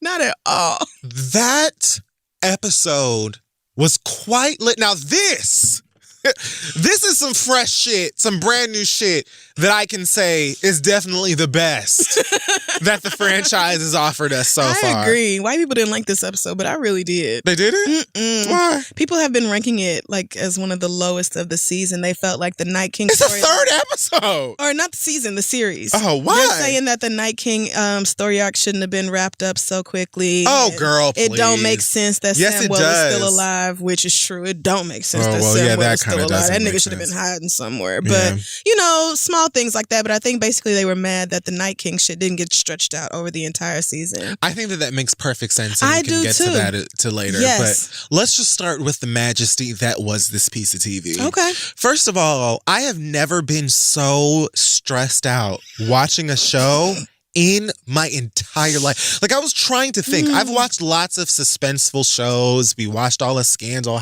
We watched Yes. Smurda. Yes. We watched so many things, and the closest I think that I've ever gotten to being that stressed out was like the season finale of one of them seasons of Grey's Anatomy where there was that shooter in the hospital. And I was not even a Grey's Anatomy fan. It was my best friend Alan's favorite show. And we were at his house and he was like, nigga, I'm watching Grey's. So you can go or you can watch whatever. And I watched it too, and I just got caught up in it, and I was legit stressed. But this was a different level of stress. Again, because anybody could have died. Anybody could have gone The for crib was not any safe. reason, and in just the most horrific ways. Not to mention, the producers of this show are awful because, like, the way that they built suspense and tension through this episode, especially in the early episodes, was just brilliant. Especially with light and the sound design. Yes. The whole segment of like the first few rows of soldiers just standing and looking out into the pitch black darkness and just waiting was crazy intense. It was. Then when the Dothraki get their sickles or whatever those weapons are called lit up in flame and they run out there, the way that they played with the light with Daenerys and Jon up there looking, and basically these lights sort of hitting nothing, gradually dimming, and then over back up again at Winterfell, you see as the lights just slowly start to disappear until there's nothing again. Yes, it really stood out to me how they were playing with light in an excellent way in this episode. And not even just things like that, like the way that like once the dragons come out, and before you even see the Night King and that dragon, he's fucking with the weather and he's creating like snowstorms and shit. They play with the lighting in the way like when the dragon is flying over them, you can sort of see from his fire, it's reflecting like all of this ice and snow in the air. It's just, they had the craziest shots with the dragons and stuff up in the air. They and did. Like one thing I also loved about the Night King is like his like the actual makeup and stuff and prosthetics is great, but obviously they do like digital stuff for the eyes to make them glow blue. And there were so many shots because he doesn't speak obviously, but you can sort of tell with his facial expression sometimes what he's thinking. And they had so many shots where you sort of looking up at him from underneath a bit, and it almost looked like his face would glow almost like when you put like a flashlight underneath your chin. Yeah. So like when he's up in the dragon and you're sort of looking at him from below, or like when he got up to Bran, scared the hell out of me, and he's about to kill Bran, and you sort of looking at him again. There's just this menacing. Like, I loved that villain. Rest in peace to your face. Fuck yes. But it had to happen. It had to happen. The battle itself, you know me, watched it through my fingers because you can hear people die violently. Yeah. And the whites are screaming. Yes. Everybody, it's just a mess. That when they finally got up to them, and this is another thing. Let me stand really quick for the sound design. When they're standing out there, and like for a long part when like it's kind of still and it's just dark out there, and horses. Even after the Dothraki went out there and it was silent, you kind of just hear wind. Yep. And then eventually the horses are coming back, and that part was terrifying. It's like one gallop and then slowly more gallops. More of them are coming. Oh fuck. This could not be good. After that, again, they're in the front line looking out at the darkness, and you just hear the wind. Mm-hmm. And then all of a sudden, it's almost like the wind becomes the sound of the whites rushing. It's almost like, had it been them the whole time or whatever. Mm-hmm. And when they finally got up to them, nigga, it was like this huge, literal piles of them just crawling up. Intensity! Disgusting. So scary. I was just, I couldn't. My nigga Brienne says, stand your ground. And when I tell you, I would have been running. I'm so glad that my bitch is still alive, too. Get your IDs on the ground. Oh, my bad. Because you put the bug in my ear that she was going to die in this episode. I was worried. And I felt like she would, too. I mean, they just knighted her, so I just said they Right, you just never know. Because this show is so crude. But no, we only lost a few, but the few we lost were real. Shout out to Lady Lyanna Mormont. A fucking icon. We did also know that she was going to die. We did know. Yes, we called that. On her way out, she made sure she took that big blue ass nigga down with her. I knew she was going to go out like a fucking And she did. And she did. She said, I'm not hiding in the crypt with no damn women and children. I ain't got time for that. I am the leader of my house, and I'm finna take my ass out there and fight. And honestly, the fact that she died and Samuel lived, I mean, I get it. Samuel probably has to be there to like back up the whole Jon is the true king or whatever bullshit. I guess. But like, why not do something? I like Sam. I love Sam. But I hear you. But we all know Sam didn't have no business being on the fucking battlefield. When that first group of whites came and he fell over, I was like, there he goes. Like, I knew that he was going to get killed. Like, Sam, I know you're trying to be brave, but my nigga, please go sit down. Just go to the crypt. You're getting people killed. But, you know, the crypt turned into an equally dangerous place. So, oh, God. Okay. When Arya ended up in that room and she had to use a man who has no face, her name training to get when she was like in that library and stuff, and she was going bookcase by bookcase hiding. Oh my God, that was another tense. My nerves were so fucking bad during that whole thing, but I had to remember. Arya spent a whole fucking season training in the dark with no food, no water. Yep.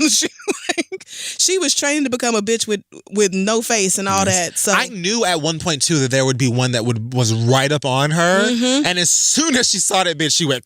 Yep. Like, she was like, let me go and kill you before you make noise and alert these other niggas. Even get a chance to, bruh. When she told Sansa, stab him with the pointy end. Yeah, she gave she gave Sansa that dagger or whatever, that blade. Somebody told me I don't know how to use it. Sansa, it's a knife. But somebody told me they went back to the first episode, and I think, or in the first season, and at some point she's like, baby Arya is like trying to learn how to sew or whatever, and she's like, I can't get it, and her dad said, stick it with the pointy end. Yeah. And I'm like, there were a lot of callbacks. A lot of like, moments like that where I'm like, oh my God, Arya. There were a lot of callbacks. And so Arya, I remember seeing the clip in the preview of her running through the halls and stuff. I didn't know what that was about. I was like, I don't like that. But I was very shook. She had blood on her fucking forehead and shit like that. And I didn't like none of that. Shaking. Let's discuss the Night King and his mission. Okay. R.I.P. to my nigga. You worked so hard, bruh. We miss you. I miss you. It's literally only you. You commit. You know what I'm saying? Like, you stuck to your word about what you were gonna do, and did. It's just, unfortunately, a bad bitch caught you slipping, bruh, and you got a little too confident. It is what it is, but I will never forget you. It was 2 or 3 times where I said I would have laid down all my burdens and been like, y'all can have Winterfell. When Jon Snow thought he was gonna run up on that nigga, and the Night King turned around and did that raise up motion with his hand, all them. I said, please don't make us have to kill Lyanna. Like, please do not make these people have to kill. Her eyes opened up blue. Listen. I couldn't handle that. I could not. I said, no, not my baby. First of all, the whole dragon combat thing that they were doing was already stressing me out. It was too much. Because, like, Viserion, I think that's how you say the dragon's name, that the ice dragon now. Yeah. Already, my heart goes out to him. Yeah, rest in peace. But I was just like, don't kill any more of the dragons. Please don't kill any more of the dragons. And I don't even know. I know that one of the dragons for sure survived because they were there at the end with Daenerys. I think that they're both, but one of them got fucked up. Well, maybe it was Danny. I think the one that John was flying got fucked up. I have to watch I started watching the episode again, but then I fell asleep. But eventually, as you know, the Night King got knocked off of his dragon and just got his ass up and was like, all right, well, I guess I'll walk.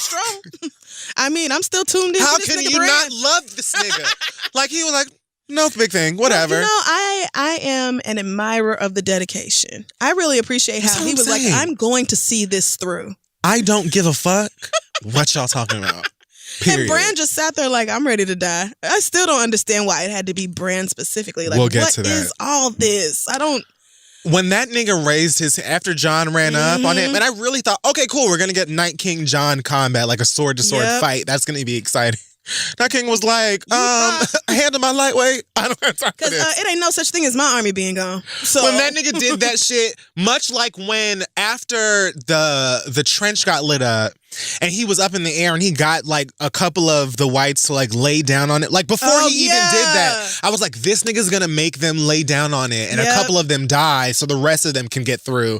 And he did. I was they didn't like, give a shit either. What is going to stop them? This won't end until the Night King says so. You thought your little ring of fire was gonna keep us away from y'all? Did you really think that your little dragon fire? When Danny called for Dracarys and the Night King was like, bitch, your little warm temperatures, they literally mean nothing. He literally smirked at her. It's Miami. It's a Miami day, girl. He was like, oh. I feel great. It was a bit nippy out here. Can you feel the heat on my skin? 2 weeks in a row, I've had a reason to sing I'm that standing on the sun. Gonna get you all my good loving. A commercial. That bitch just gave us a commercial. How dare she? So yeah, the smirk was delicious. I absolutely loved it. He looked at her like, bitch, please. I see you thought so. Are you done? Are you done? I loved the meme of Daenerys saying, this is the most ghetto shit I've ever seen in my life, when she had to pick up that sword and fight. Oh yeah. And that Olivia she was Pope looking coat. like, oh, this is what I don't do. So I just got my hair done. Not interested. What's going on this here? This isn't cute. Ew. Somebody come get me. So Arya motherfucking Stark. That baby did that. I literally cried. That baby I jumped up and screamed. That. I screamed. So when, first of all, R.I.P. Greyjoy. Bran was like, Bran was... Theon, you know what? Theon came full circle. He did. That's an arc I can appreciate. He redeemed himself. And ultimately, all he ever wanted to do was be loved and accepted. True. He was a bastard. He knew it all his life. He was treated like he was different from everybody else. And he genuinely felt regret for the time that he was feeling his beat and being disgusting. Right, and he felt bad for the crazy shit he did, unlike his uncle Euron. And Euron is out of his fucking mind. I think that's why he embraced death in that moment. Like, he knew he was gonna die. Bran knew he was gonna die. Bran said, "You a good man." Bran was like, "Hey, bruh, so shout out to you. We both know it's time. You all right? You all right? Well, bye. I'm gonna just give you a little bit of peace before you die, because you're finna." And then that's what happened. But I don't know if that was like, you're going to go to heaven, or I don't know what he was trying to reassure there. I think Theon just needed some reassurance. You're like, you know what? I am not mad at you. We all appreciate what you've done here. You're a good guy. It's time for you to go. But, don't die thinking that everybody hated you. Right. Because we didn't. We really appreciate your sacrifice here. Like, Melisandre, bitch, I guess you redeemed yourself after you killed Shireen. Bitch, I guess. But I totally expected Sir Davos to lop your fucking head off. When she walked in and was like, I'll be dead by daybreak, girl, so don't even try it. I will give her more... Leave me alone, bitch. I'm finna evaporate. I will give her a couple of props for her willingness to help and her pep talks. I feel... I mean, her spells were necessary. They were necessary. They were. So, when the Night King strolled up on Bran... I was honestly watching this show like, so, like, what? I didn't have no problem with Bran dying. Oh, yeah, no, I didn't either. I didn't have no but I problem was with just it. thinking to myself, okay, he's going to kill this nigga, and then I guess they're going to head for King's Landing and then leave everybody here alone. Yeah, because, I mean, he finna rise this undead army back up, so they finna kill anybody who's still alive. Like, they can easily overcome everybody at this point. And then we're going to go down and handle Cersei. I completely forgot about his whole resurrection thing, too. When that nigga lifted all of those dead people up again, I was like, this is why he's not worried about none of y'all. Like, I was fully kill who you want. it. I'll just bring them back. Right. Like, the fact that he didn't bring them back sooner. he was chilling until John thought he was going to... He was like, I have things to do. And quite honestly, I've been here long enough. Like, this has been cute, but I got shit to do. What you have to know how to do is kill a white, steal its face, and then sneak up on me. And at the last minute, tear that shit off. That's what you got to know how to do, but you don't know how to do all that. You know how to fuck your auntie. I sincerely, even after Melisandre, after she said the whole thing about the blue eyes, I when Arya came up out of the shadows leaping at her, I gasped. Like, I literally had my hands over my face like, what it was Air Arya. the fuck? And then homeboy spun around and grabbed her by the throat, and I'm like, no! Like, kill Bran! Turn back around! Here's how you can be so stressed out over this show and Team Night King at the same time. Because I still have people I like. You know, I still have people I don't want to die. Right. Arya is very high on that list. Yes. So when he grabbed her, I was like, no. Like, if it comes down between him and Arya, he's got to go. And it did. No. And he did. And when Homegirl used that little move she learned. He's like, yeah, your little chokehold is cute. However, you got to be quicker than in that. actuality. Here we go, sis. And that dragon glass shattered his ass immediately. Boy, I felt such relief flood my body. You really can't even imagine. Amazing episode. I just wasn't ready. And then they cut to the dragon and he shriveling up and all this shit. And I was like, it's really over.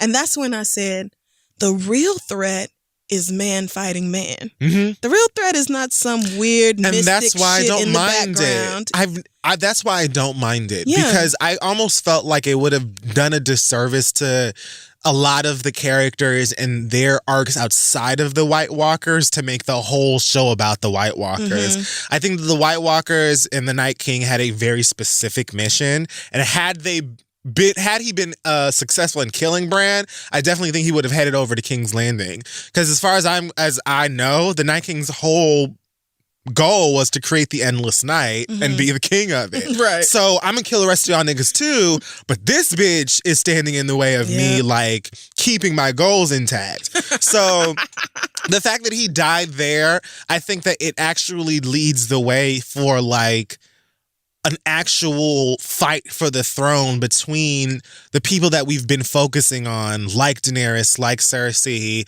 this whole new thing with Jon, and how Dany is going to deal with it without the distraction of the end of the world and all of that other stuff. I think this is actually a great way to end it. And I think that there's going to be a little bit more that can be said about it, because I feel like Bran still has the ultimate gag. You know what? We will see. I think that is quite possible. But once it all sunk in for me, like, the whole, like, what I thought was going to be the big war is really just between, like, human versus human. I was like, I really like how the show is driving the point home that our biggest worries in this life are not the weird, fantastical, mystical things that may be existing out there. It's the niggas right next to you. Like, that's the real war. That's the real conflict. That's going to be where we see the real mess jump out. So. I just think that the White Walkers making it to King's Landing and them all fighting the White Walkers for the throne with Cersei and stuff like that would have cluttered up in a 6-episode season at that. Would have cluttered up, like, a conclusion that I think it will just be a little bit more seamless with it being the humans. I love these people. Last 3 episodes are just going to be about people versus people. Like, and Cersei is going to be feeling her absolute shit because she didn't have to see not one blue eye. That's what she thinks. But girl, everybody you've ever loved is against you. Well, first of all, most of them are dead, but the rest of them, you think she's going to die? Are going to be. Oh yeah, I definitely think so. I kind of feel like she might not. She's either going to die or escape. Yeah, that's what I She's kind of. not gonna remain on the throne. No. I can kind of see Cersei like being exiled or escaping or something and then disappearing simply because like if they're able to overcome her muscle, she ain't no threat. She ain't got no fucking dragon. She ain't got hands. She ain't got nothing. She can't fight. You know, she's not gonna do nothing. So if they can take out all of her muscle, all she's got at that point is the space and opportunity to get gone. That's it. And the only people who I could think who have like legitimate reason to put a blade in her throat, Arya, Sansa. And you called, or you at least said you want Arya to be the one to kill her. I want Arya to be the one to do it, but I kind of feel like this was Arya's moment, though, for the show. Well, and I hope that, and I'm glad about it. I know a lot of people felt like Jon Snow deserved that kill, but Arya literally trained for it. Like, with the circumstances of that night being what they were, y'all absolutely needed Arya to She had the confidence and the skill to do Night so. King has such, like, enhanced abilities. Y'all are not gonna be able to sneak up on that nigga. It's not gonna happen. And again, as soon as he notices you, he about to rise up all the dead niggas around him, and that's the end of your ass. Arya was like the only person who knew she could do it. And even when she did see the whites firsthand and started freaking out, then the red woman came through and hit her with a reminder like, bitch, like, you know you got this, right? What do we say, like, bitch? Oh, not today. Like, I'm gonna kill this nigga. What do we say to the god of death? I said, not today, ho. Right. Straight like that, bitch. Not today, and not Arya. Goddamn. It just made. And I mean, I still, like I said, when she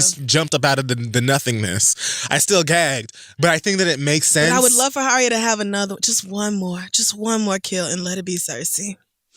I wouldn't be surprised if she pulls off a face at the end and you see her sitting in that throne. Yeah. I went back and watched how she eliminated all of House Frey. And I want that again. Did you hear how her boyfriend said something? Her boyfriend, said he didn't should have been Jon at the end. What? Girl, so many people tagged me like, break up with this nigga. I saw that all day. Well, you know what Kid Fury and Crystal say, girl? Crystal and West. They tell you to break up. Shop3.com, Maisie. You need a sweatshirt or something, bitch, because it's time to leave that nigga. Yeah, so I kind of feel like Bran is the Lord of Light. Okay. Maybe so. Or not like... Or the Lord of Light isn't like a thing. Like, I think that the Lord of Light is the three-eyed raven. Okay. Y'all correct me tomorrow. But I kind of feel like the whole time when he was warging or whatever it's called, he was sort of pulling a lot of the strings on the battlefield. Like, I kind of feel like he had something to do with the trench lighting on fire. Remember, like, when she was, like, struggling to get it and she was like, what the fuck is going on? Right. I think that he was probably late to the pull-up and was like, oh, okay, here you go. I think that he is the Lord of Light and the Night King and the White Walkers are the embodiment of the Great Other or whatever. And that's why he wanted to kill him. Because that's, like, his like the exact enemy. Opposite of him. Yeah. Light, bitch, ain't nobody got time for that. I like darkness, negativity, coldness, and meanness. But I could be 1,000% wrong. I mean, it makes as much sense to me as any other theory. That's the thing about this show. You could pull anything out your ass and it just might happen. Well, Bran being the Night King definitely didn't make sense to me. I didn't understand how they got to that. Well, I mean, I guess people were just like, it's weird how y'all can communicate. Y'all be on the same page and everything. Well, because he touched him. Right. So I understand why people thought he might be evil because of that. But I didn't understand how they thought that he was the Night King. Like, that still didn't make sense to me. Well, but I kind of wouldn't be surprised if his abilities as the Three-Eyed Raven over time, like the Three-Eyed Raven before him, led people to thinking, oh, there is this god that does all of these things and makes all of these wonders happen or whatever, and it's really the Three-Eyed Raven that's manipulating time and space. And so, much like the White Walkers killing the one before him, they're like, oh, well, guess I gotta off you too. Shit happens. But Arya was there to hold her brother down. She was. And now that I've thought about it, I think I want Sansa to kill Cersei. And Me too. And I want her to deliver the same line Arya did when she killed House Frey. The whole, when you leave one wolf alive, the sheep are never safe. Oh, yeah. I want her to do that. Like, you executed my daddy in front of my face, and now guess what, bitch? Like, Sansa really deserves. Arya deserves, but Sansa was tortured by that woman directly. Sansa needs to at least have one badass She do. At least pinch the bitch. Something. At least that. Right. Yeah, but a part of me feels like Cersei is going to be left with nobody to fight her battles anymore. That's the thing about Cersei. Nobody's on her side. Nobody is truly on Team Cersei. Nobody really likes her. Except for this nigga that just is Euron don't really like her. Right, He's just only got attracted to the power. interest, right. Right. And once it's clear that she ain't finna have that, what, he'll turn on her ass too. Ooh, or if he find out she's not really pregnant, or that that's Jaime's baby and not his. Child, when Jaime's new lady Brienne the Stallion gets King's Landing. Rest in peace to that nigga Jorah. I know Danny was real sad about that. Me too. Like, damn, man, you went through grayscale operation and everything just to. I'm not like crying or nothing, but you know, yeah, I'm just glad it wasn't any of my personal faves to die other than Lyanna. Yeah, that was the one that really punched me, and we saw it and coming. I knew they was gonna do it when they were first of all, the first 10 minutes of episode is like zero dialogue. You just watch niggas getting ready for this, right? I was like, this is increasing the stress. Tension was just unbearable. It was just like, nigga, I need a drink, I need a blunt, I need to lay down. It's especially knowing the previous episode, them niggas had stopped right there. Like, you know that the Whites and the White Walkers, that whole squad is right there. We just can't see them. So the fact that they're just chilling and everybody is sweating bullets and just walking around trying to get ready, man, this was an incredible piece of TV. And someone pointed out, I read an article, someone pointed out that Jon Snow's wolf was there when they were all getting ready. Mm-hmm. You know how they all have their own wolves or whatever? I assume the wolf died. The wolves were, I don't think the wolf died. I think we'll see the wolf again. I hope so. I hope so too, because then I love that whole wolf storyline with the I Starks. love the dire wolves. Yeah, me too. And I've seen enough of them die already. I can't handle it anymore. When I saw the one wolf running out of cross with the Dothraki and shit, I was like, Lord, can y'all just lock the babies Speaking up? of rest in peace. I mean, but the Dothraki, y'all were like mad, but the Dothraki and the Unsullied were literally made to die. Well, they weren't made to die, but they were like that was like their thing. Right, but they were shaped into being like warriors, soldiers, like just a bunch of niggas is going to have to die, so who is it going to be? And some of them came back. Right, not all of them, but you know, if you on the front lines of a battle... The very front especially lines. With them niggas? Right. And I mean, y'all got your little helmets or your breastplate or whatever, but you can still die like easily. And it's a lot the of Night King had armor. Right. And what do that mean to a bad bitch named Arya Stark? I felt so much joy at that scene. I watched it over and over and over, and I was just so proud. I said on Instagram, never been so proud of a white woman in my whole life. Never in my whole life. I just felt such love for Arya and the girl who plays Arya. Like, I just was like, I'm overwhelmed right now. It was a crazy emotion for me as someone who stands the Night King, but also stands Arya, and was kind of hoping we'd see more of the Night King, but also loved how he died. I can't with you. It was almost bittersweet. I accepted more of the sweet, and I was just like, oh, man. Because the Night King was just such a great villain, especially one that has no fucking dialogue. And for what he and the White Walkers were, how they were created in the first place, and the purpose of that to then turn around and be like, man, fuck all y'all. Like, I just love the Night King. But the way that he went out was great. He had to go. He had to go. The way he went out was great. If by anybody, then Arya Stark. Absolutely. Because I couldn't choose anybody else. She was just so... John being the one to do it would have been like... It would have been whack and predictable and like, Jon Snow. Was it Jon Snow? He couldn't even pinch the bitch. Right. He thought he was going to walk up on this nigga. And the Night King turned around like, girl, do you think I don't hear this rustling behind me? Bitch, you're not finna get nowhere close to me. Bitch, I am not It even had to be worried about Arya. you. Arya was the one with the training to pull this off. Absolutely. Nobody else. Nobody. That bitch can kill whites so easily, slice them faces off like it ain't nothing. And she won skirt. Like, she wasn't. And even when that nigga had her in the death grip, she was like, I still know what I got to do. And it ain't nothing to a boss. And I just loved it so much. So I hope y'all enjoyed this 40 minutes of spoilers. Oh, well. Whatever. What did you expect? Yes. So great entertainment that came out this past week. 3 more episodes. I'm ready. You got to start coming over to the watch parties. There's a quiet room and a loud room. Oh, amen to that. So that's appreciated. Right. There are 2 different rooms for niggas who like to talk back to the TV and people who like to hear. In between episodes, I've actually been playing Game of Thrones, the Telltale game. Okay. Have you ever played? Phone game? Have you played Life is Strange? Oh yeah, many times. Did you like it? It's weird, but yes. Okay, so It's imagine, like, white teenager angsty shit. right. Right. Imagine the way that game plays, where you like choose the dialogue and how the story goes, but it's set in the Game of Thrones universe. Oh, okay. And it's like it starts at the Red Wedding, and then I think it goes up to like season 5. I want to play the Red Wedding. Well, you're not like in the wedding, but you're a part of a family called House Forrester, which isn't in the show, but they're like briefly mentioned in one of the books, I believe. And so you kind of play through different characters in that family who get sucked into the story of the show. And it's really, really, I've just been playing that. Got you.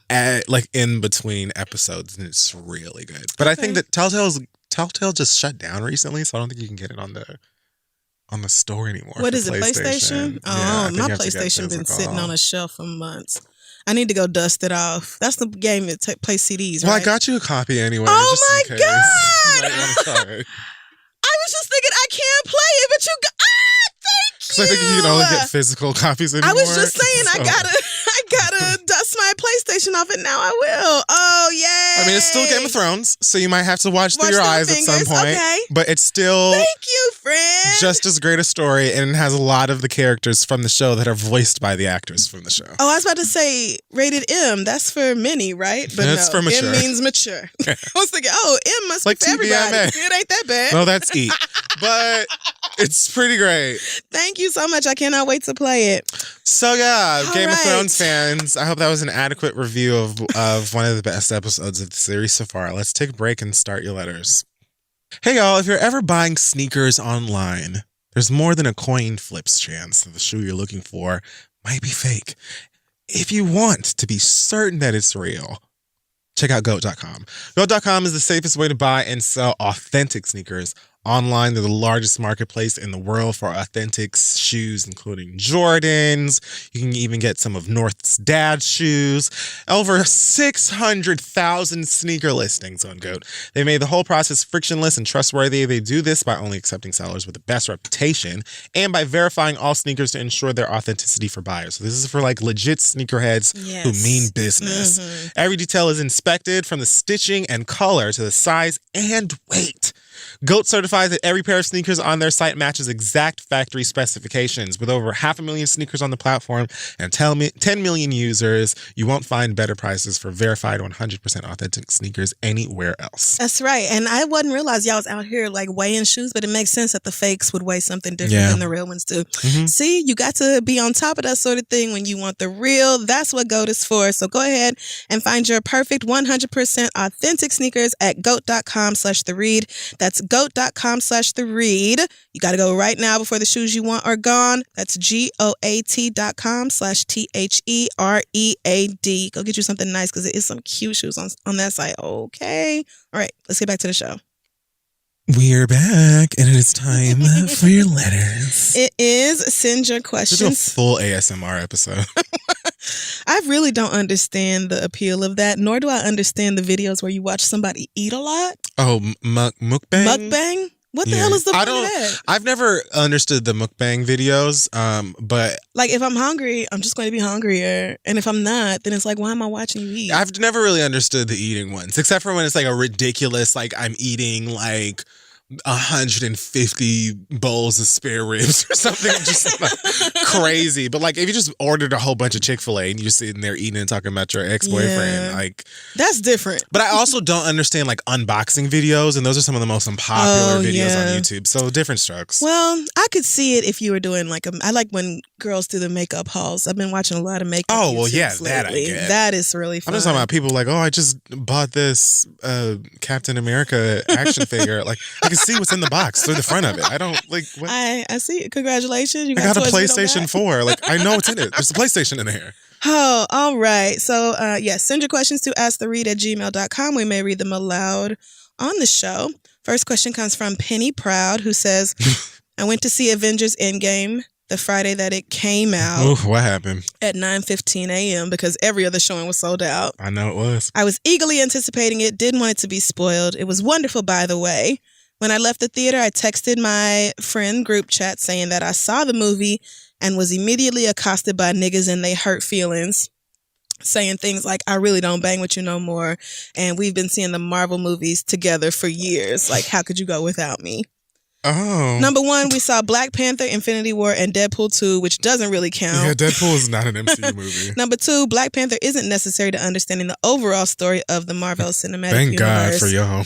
Black Panther is its own self-contained story. I beg these... For the most part. She didn't say these niggas, but I am. I beg these niggas to go see Captain Marvel with me, and they felt no need, saying that they only go see the important movies. I consider... still saying Marvel. And I'm going to change it. I consider Captain Marvel to be important to the overall story only because it answers various questions and is assumed to set up the future of the films. Plus, number 3, I still intend on seeing it with my friends and any other time somebody suggests going to see this movie. Well, Captain Marvel was kind of irrelevant to Endgame. Like, she had some pretty cool moments and did some really helpful things. She just came out, so... But yeah, she wasn't really... And she's OP as fuck. Like, if the bitch was in most of the movie, I'd be questioning why they're having issues at all. Got you. Don't know what OP means. Overpowered. Got you. Okay. I'm literally the only person in this group who will go watch a movie multiple times in theaters, and they know this. Yet somehow I am now fake for seeing a movie and witnessing a conclusion to a story that I've been riding for since elementary school. All right. Was I wrong? That makes... Thank you. You just answered my question. Was I wrong, or are these niggas dumb? My mom said they dumb. I was also wondering... My mom said my friends are dumb is actually the subject. Yeah, your mom's probably 29. I was also wondering Kid Fury's predictions about the film, although I guess you just did that. Yeah. So if you missed it, Penny Proud, go back and review the spoilers right before we started the questions. But saw it all coming except Black Widow, which I didn't care about. I don't understand people being mad that you went and did something without them. Unless it was like, oh shit, I don't even know. Had an abortion and it was my baby. Other than that, it's like, I don't, like, what? Because that's the thing. You can always go to the movies again. Like, many people who saw Endgame, including myself, were like, can't wait to go again. So. Right. Like, and like she and it's 3 hours. So. Yeah, I would tell these niggas, y'all are smoking dicks. Please relax. I love that phrase. I do too. Like, especially a movie that is a culmination of all of these fucking films over the past decade, and you know niggas don't give a fuck about jumping online with spoilers. Yeah, many people are securing their ticket as soon as possible and not trying to worry about, like, nigga, I think I was maybe 3 hours behind when tickets went on sale, and it was a struggle trying to find some tickets. So nobody's trying to, like, coordinate with y'all when you ready to buy and when do you want to go. I bought my ticket to make sure I was in place so nothing would be spoiled for me. We can go again when y'all want to go. It shouldn't even be that big a deal. Because I don't give a shit about being spoiled. There you go. I was looking on the internet like, can somebody please spoil it? And then that one nigga did. Somebody who played football. Who was it? Somebody who played football. Yes, he put up a video like the day after it came out talking about rest in peace, Tony Stark. They didn't have to do my nigga like that or whatever. The day after it came out? Yeah, people were pissed. Of course they were. I can't remember who did that, but I was like, shit, I don't know who the fuck Marvel Tony has Stark had this is. huge... Fair enough. This huge don't spoil Endgame thing, or don't spoil the films. They did the same thing with Infinity War for the longest time. The day after, my nigga, you couldn't give them until like Monday. Up. Right. Niggas, that's what I mean. Okay, but yeah, girl, get them niggas together and remind them that you are happy to go see the movie again, regardless. Just go again. Like, I'm fake now, bitch. Let me show you fake. What? How am I fake when I really wanted to go see this goddamn movie? I'm fake when you are the bitches who admittedly say you only want to go see the big movies. Meanwhile, I see all the movies. I clearly care more than you do. Like, girl. First of all, I don't even understand how you could only watch. I'm assuming the big movies means the Avengers ones, but you are going to be incredibly confused. Like, maybe you could sort of get through Infinity War, because Infinity War definitely sets it up quite clear. This guy's the bad guy. He wants those things. These guys are the good guys. They're trying to stop him. Right. That's that, you know? But Endgame, if you've not seen any of them, except for like Infinity War and maybe Black Panther, you're going to miss a lot. Especially since, as I mentioned earlier, a huge chunk of the movie is them going back to other movies. Not just Avengers movies. They revisited Guardians of the Galaxy, Thor: The Dark World, the first Captain America, and there are tons of callbacks to all of the films across. So if you are someone who has seen all of them and is a huge fan of all of them, it just makes sense that you are like on top of your shit. I need to go as soon as I can to go. Right. And then you niggas who don't care as much, we can go together afterwards. What the fuck?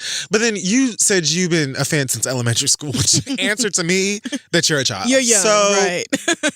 Tell your friends to get the fuck over it. Yeah, they will be fine. And that will be that, girl. The fuck? Child, please. I went alone. Like, that's the thing. Y'all are so lackadaisical about it. You didn't even realize that this movie was going to be like absolutely sold out. It made, I don't even know how much money. It broke some records. Yeah. It was just ridiculous. I forgot. $36 billion or something crazy. Absolutely just ridiculous. Asinine. It definitely went over $1 billion worldwide. Maybe it was 3.6 billion. I don't know. But it was just absurd how much money this movie made. So if you weren't a huge fan, then you weren't going to be on top of the ticket buying process. You really didn't give a shit. Y'all thought y'all was going to get up Saturday at 11 o'clock and go see Avengers at 1:30? Is that what you thought? Like, did you think that you were going to go to the theater and say, I'll have 2 for Avengers? Like, girl, what the fuck planet you living on? Good luck to you, sis. Oh, it was so good. Our next question comes from Maurice, who says, I am a gay black 22-year-old about to graduate with my bachelor's degree. Congrats. And then I'm hopefully going to move to a big city and start a good career. All right. I met this guy in my communications class this semester. One day I was just scrolling on Grindr and got a notification from a faceless profile, and to my surprise, it was the guy from my communications class. Yep. He messaged me saying, I knew you were gay, and I knew if I made an account on here, I'd find you, which clearly he wasn't wrong about. I mean, yeah, but they don't give him the right, to say that shit. And he said he needed some help with an assignment because he missed class. On Grindr. Yeah. Work. Since he messaged me on Grindr, I was just looking to get some dick from him, so I said sure. And then when we met up, I was expecting to just fuck him and call it a day, but we realized we have a lot of mutual friends and that he's actually known of me for the past few years, but never thought to approach me. Okay. So after that, we became friends. We see each other and smoke like 4 days a week and FaceTime almost every day. After we became friends, I made the decision to not sleep with him because I decided having another gay black friend is better than just another hookup. So every time we've hung out, it has been strictly platonic. While we FaceTime, he tells me about some of the guys he's been hooking up with, and we talk about sex a lot in general. He always mentions that his dick is so big and that some bottoms can't take it. In parentheses, he put, I'm a bottom. So one day I jokingly said, your dick can't possibly be as big as you make it out to be. And he said, you want to see it? And I paused for a second before I said, sure. He sent me a picture of his dick and he instantly became so much more attractive to me. I bet he did. Girl. He has a nice body. He's black and his dick is like 9 inches. When I saw it, I said, you shut me up. And that was it. Here's my dilemma. He's irritating and he does a lot of things that don't make me want to necessarily maintain a friendship with him after I graduate. And ever since I saw his dick, I've been thinking about sampling it. It's a nice, thick, healthy dick. And I don't know if I want to pass up the chance to try it out. Oh, my God. My question is, if I end up choosing not to maintain our friendship, should I sleep with him within the next 2 weeks before I graduate? Or should I just let it go and maintain the platonicness of our friendship in case we are ever in a similar space again? Thank you. Love the show. Just fuck. Like, who cares? What the fuck is this letter? Like, well, he's got a friend. But he just said that he don't even think he really want to be friends with this nigga after college or wherever they're at. I think he's feeling that way because he got a glimpse of that dick and now the lust is overpowering the rest of his brain. But he said that he finds the nigga annoying outside of that. Now he's irritating, but before y'all was talking on FaceTime every day and hanging out 4 times a week, he can't be that fucking irritating. So you're saying that he's pulling these complaints out of the out of thin air to so sort that of he can justify being like, we're not gonna be friends because I want that dick. He ain't that fucking irritating. Don't nobody hang out 4 days a week and smoke weed with somebody who's annoying. Yeah. But you're only 22, so like, take that dick. I mean, like, girl, you're gonna have so many friends, sis. Like, it sounds like sexual tension has been there. Niggas don't really just show they dick to somebody that they... I was about to ask if gay men just be like, hey friend, totally platonic friend, would you like to see my penis? I mean, I've seen my friends naked before, like, just... Well, yeah, but do they send you nudes? Yeah, but I've never had, like, a platonic friend be like, oh yeah, here's my dick. Okay. No. Yeah, that's what I'm like. Not me. Right. You know, but not unheard of. Right. Okay. So... To me, I wouldn't be surprised if he feels similar to you. You know what I mean? If we are correct, or Crystal is correct in the assumption that you might be feeling, oh, well, he chews with his mouth open. And all of a sudden now he's so irritating. you know what I'm saying? If that's what it is, and you like, if you have like sort of a fear that if you sleep with him, then y'all won't be friends afterward, then yeah, then, you know, try to like keep it platonic for the sake of the friendship that you want to preserve or whatever, because that's not some people can fuck somebody and just be friends afterwards. Yeah, but I think those people are far and few between, truly. Yeah. The ones who can genuinely do like it. Genuinely. And still really be your friend and still totally be open to you, like having healthy romantic and sexual relationships with other people. Right. That's very rare. I think most of y'all's friends are going to catch some kind of feeling when you decide to be friends with somebody else. Like, I just think niggas need to be honest with themselves about that. I've been the opposite before. Like, I've had niggas before be like, oh, but we're friends and da-da-da-da-da. Oh, and I'm just like, I don't... Who are you lying to? Give a fuck. So we just can't be friends after we have sex? Yeah. You know what? I do think you're bullshitting on these reasons, but possible, also yeah. I think you're 22 years old and you're about to graduate, and you and this nigga probably not going to live in the same town no more because you planning on moving and all that. So why not? Right. Like, be safe, wrap it up, take your pills or whatever. Like, do whatever you got to do to be safe and have some fun. You have safe sex. I mean, you said it's a big old thick healthy dick. That's not... Just have a good time. You have been like, what the fuck? You have been really ruminating on this penis. You're denying yourself a possible good dick over a friendship that might fizzle away anyway, or there might just have some friendship. Fun. Go sample that dick. Yeah, enjoy it. It might be tasty. Probably. I mean, it might be. Sounds like your mouth watering.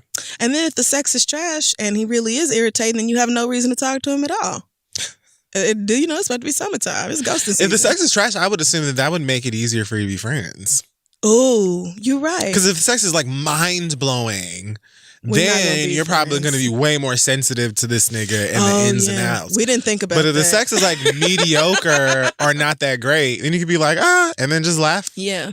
You have to be prepared for the possibility that you may catch feelings if this nigga give you the dick of your life. Absolutely. Like, I didn't think about that. That's facts.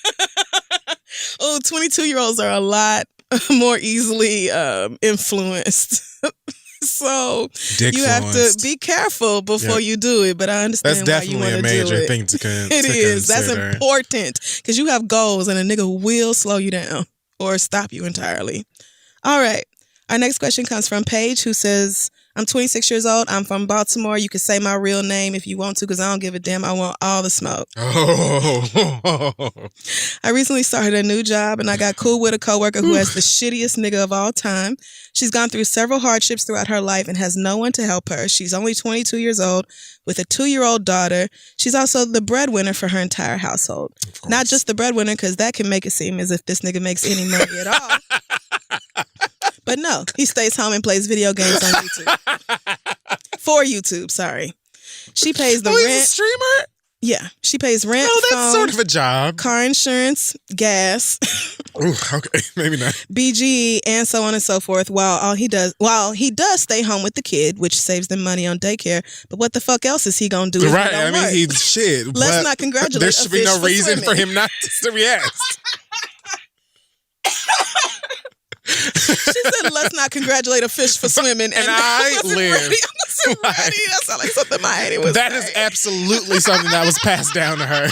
That was passed down. She told me he used to put his hands on her, but no longer does that. However, he does yell at her and degrades her whenever she tries to talk to him about anything. So, like, he ain't shit. Yeah. He doesn't want to work because he'll be too tired to play. What? Because he'll be too tired to play his games when he comes home for his... Oh, girl! For his 34 subscribers on his YouTube channel. Nigga, what? Shit don't make sense to me. Recently, she sent me a voice memo of an outburst of his because he was upset that she picked up a shift at work, saying that she didn't know what kind of plans he had for the day before agreeing. So he went off on her because she picked up an extra shift at work without asking him if he could stay at home with the baby. But But you don't have. But you don't have anything. But nigga, it ain't like she wanted to go get her nails done or go shopping or any of that, sis, or any of that shit. She got bills to pay. The voice memo was 20 minutes long of him degrading her, telling her she ain't shit, and the reason he's so depressed and his life is shitty is because of her, and saying she makes him so miserable. This girl has been through every type of abuse that exists, on top of the fact that she's just a black woman with dreams, and this form of mental abuse does not help the situation. He plays on the fact that he thinks she doesn't have anyone, but that nigga wrong because she got me and I don't play this shit. Work. Domestic abuse holds a place close to my heart. I'm big on friendships, and although I've just met her, I feel like I'm in her life for a reason. However, I think she's scared to put her foot down and start moving in the direction of getting this nigga the fuck out of her house and her life. Me, I'm all for that shit, and I've insisted on helping her out. My boyfriend is even willing to talk to this nigga man to man and help him see things better for himself and his child. But she won't let us be great. I've asked her 3 times in the last couple of days for her address so I can pick her up and give her some time away from home and set up play dates for her daughter. My question is, how can I force my way through to help her get out? Because I refuse to hear one day that one of the walls he punches when he's upset becomes a part of her body. I truly hate bitch ass niggas, and I will with no hesitation fight this nigga. Okay, she's just going off at this point. She hates This is a lot of emotion here. We're gonna keep. Okay, I don't want any harm to come her way, but I also want her to be able to enjoy life. She is so young and has so much going for herself, and it would suck to see her life wasted because she's supporting a nigga who cares more about YouTube than his household. I'm traditional, and a man who don't work don't fucking eat. In the end, all I need her to do is give me the address, and she ain't got to do shit from there. Auntie! How do I squeeze it from her? Her fear literally has her frozen. Sincerely, with the shits, Paige. Man. Paige, everybody needs a friend like you. Yeah, I agree. Everybody needs a friend who cares this much about you. This nigga got mad at her. This jobless nigga got mad at her. No, not jobless. He streams on YouTube. 34 subscribers. Which means $0 ad dollars. Which means, right. $0 ad dollars. A check with a balance of 0.00. It's a totally blank check because it does not exist. There's no money. It's vapor. There is nothing there.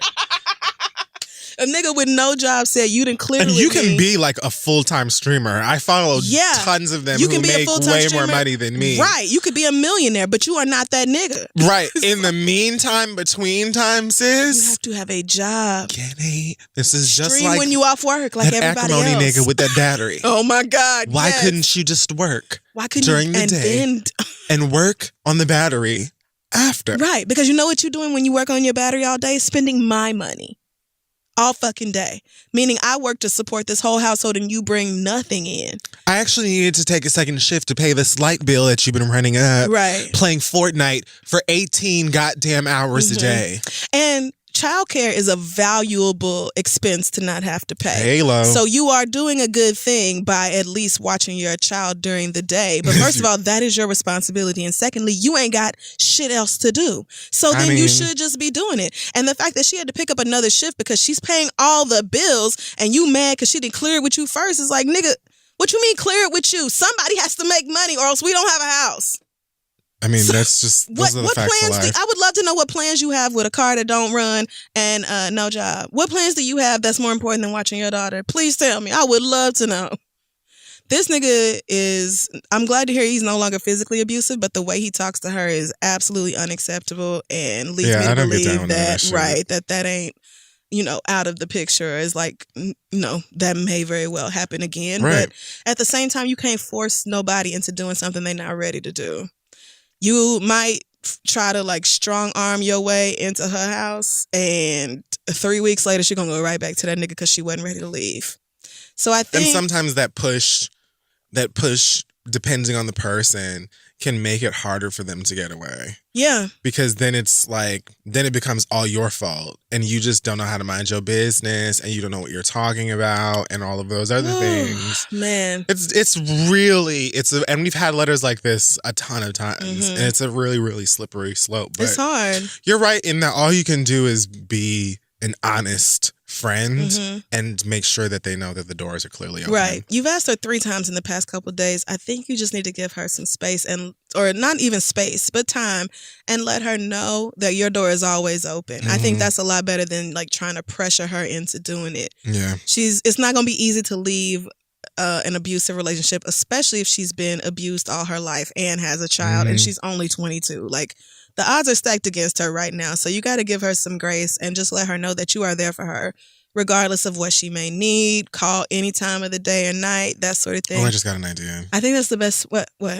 Maybe you do like a girls' retreat if you can. Ooh, I like that. Like you and her, maybe some other homegirls if you have some available. To just go on like a very Hey Friend Hey-esque little getaway where y'all are, it's just the ladies and you guys meditate and, you know, eat vegan. I don't know, whatever. I mean, you know what I'm saying? Yeah, you don't even have to travel. It could be like a staycation kind of thing. Yeah, You can do it at a anything. local hotel, or even if it's just a sleepover at your house. You know, just Anything. She needs some time away from that nigga. And you know what? I don't even want to get into all that because I can just hear him being like, how come you get to have sleepovers and go hang out and I don't get to do none of that? Ooh, I can hear it already. So I just think what is best for her is knowing that there is somebody who is on her side and willing to help as soon as she's ready to accept it. Because you can't force her into it and you don't want to push her away. Like, you really do have pure intentions here. So I think you just got to adjust your methods a little bit so that the pureness of them shines through. Yeah, definitely. I agree. Woo! And I pray for that girl because trash. These niggas, bro. I would not be able to refrain from spitting in his face as soon as he asked me why I didn't clear it with him. Why I didn't clear it with you? If you had a schedule, I would clear some with you. You don't have a fucking schedule. I'm sorry, clear what with you? What were your plans? Where do you have to be? I'm sorry, was your availability limited today? What? Oh my God, I just can't. Okay. Last question is one that she said may be for the couch. You know, may not. She's not entirely sure. But anyway, this comes from, I'll call her Monica. She says, my daughter, who is 10, has said some things to me that led me to believe that she is attracted to girls. First, she played a prank on me and said that she likes girls. I told her that I loved her and I don't care who she likes. She seemed surprised, but insisted that she was just joking. A few days ago, she asked me if she could tell me something without me telling anyone else. I said sure and waited. It took her a very long time to say it, but she told me that when she was 7, she kissed her friend on the mouth. I asked her why, and she said she didn't know why.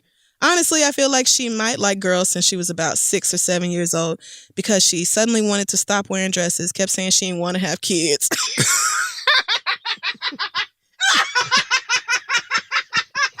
31 sorry, and I feel it. Right. I feel you, bro. I'm sorry, but age 6, she was like, you know what? It's trash. I'm sorry. Same, I'm sorry. bro. I wasn't. That was. So I was funny. definitely a kid that was like, ew, I hate kids. I don't think so. I don't like being around these kids. Y'all did this on purpose? Y'all have me in here with all these kids right now. Yeah. Okay. She asked me to start buying her boy shoes. I catch her on YouTube. Boy shoes are cute. They are. They are cute and practical, especially if you want to go outside and fuck shit up. Yeah. I catch her on YouTube watching people who were clearly gay women, and she would hide it like she was doing something wrong. I mentioned it to her dad. He is not who is my husband. He is not angry, but wants to just ignore it and not acknowledge it at all. I want to show her that I love her. I don't care about whether she likes girls, if that turns out to be her true feelings, and I will support her anyway. My husband says that's just encouraging the behavior, and this may just be a phase. Oh, I understand girl. that, but what I don't want to do is have her stop dude. talking to me about it. I just don't know what to do. Any suggestions would help. How would you have wanted your parents to handle this if you had told them this at a young age? Thanks, Monica. Well, Monica, you didn't really say exactly how old your daughter is, No, right? she did at the beginning. She's 10. Oh, she's 10 now. She's 10 now, but she's been... Oh, okay. She's been showing some... Yeah, for a couple years. Signs for about 4 years, yeah.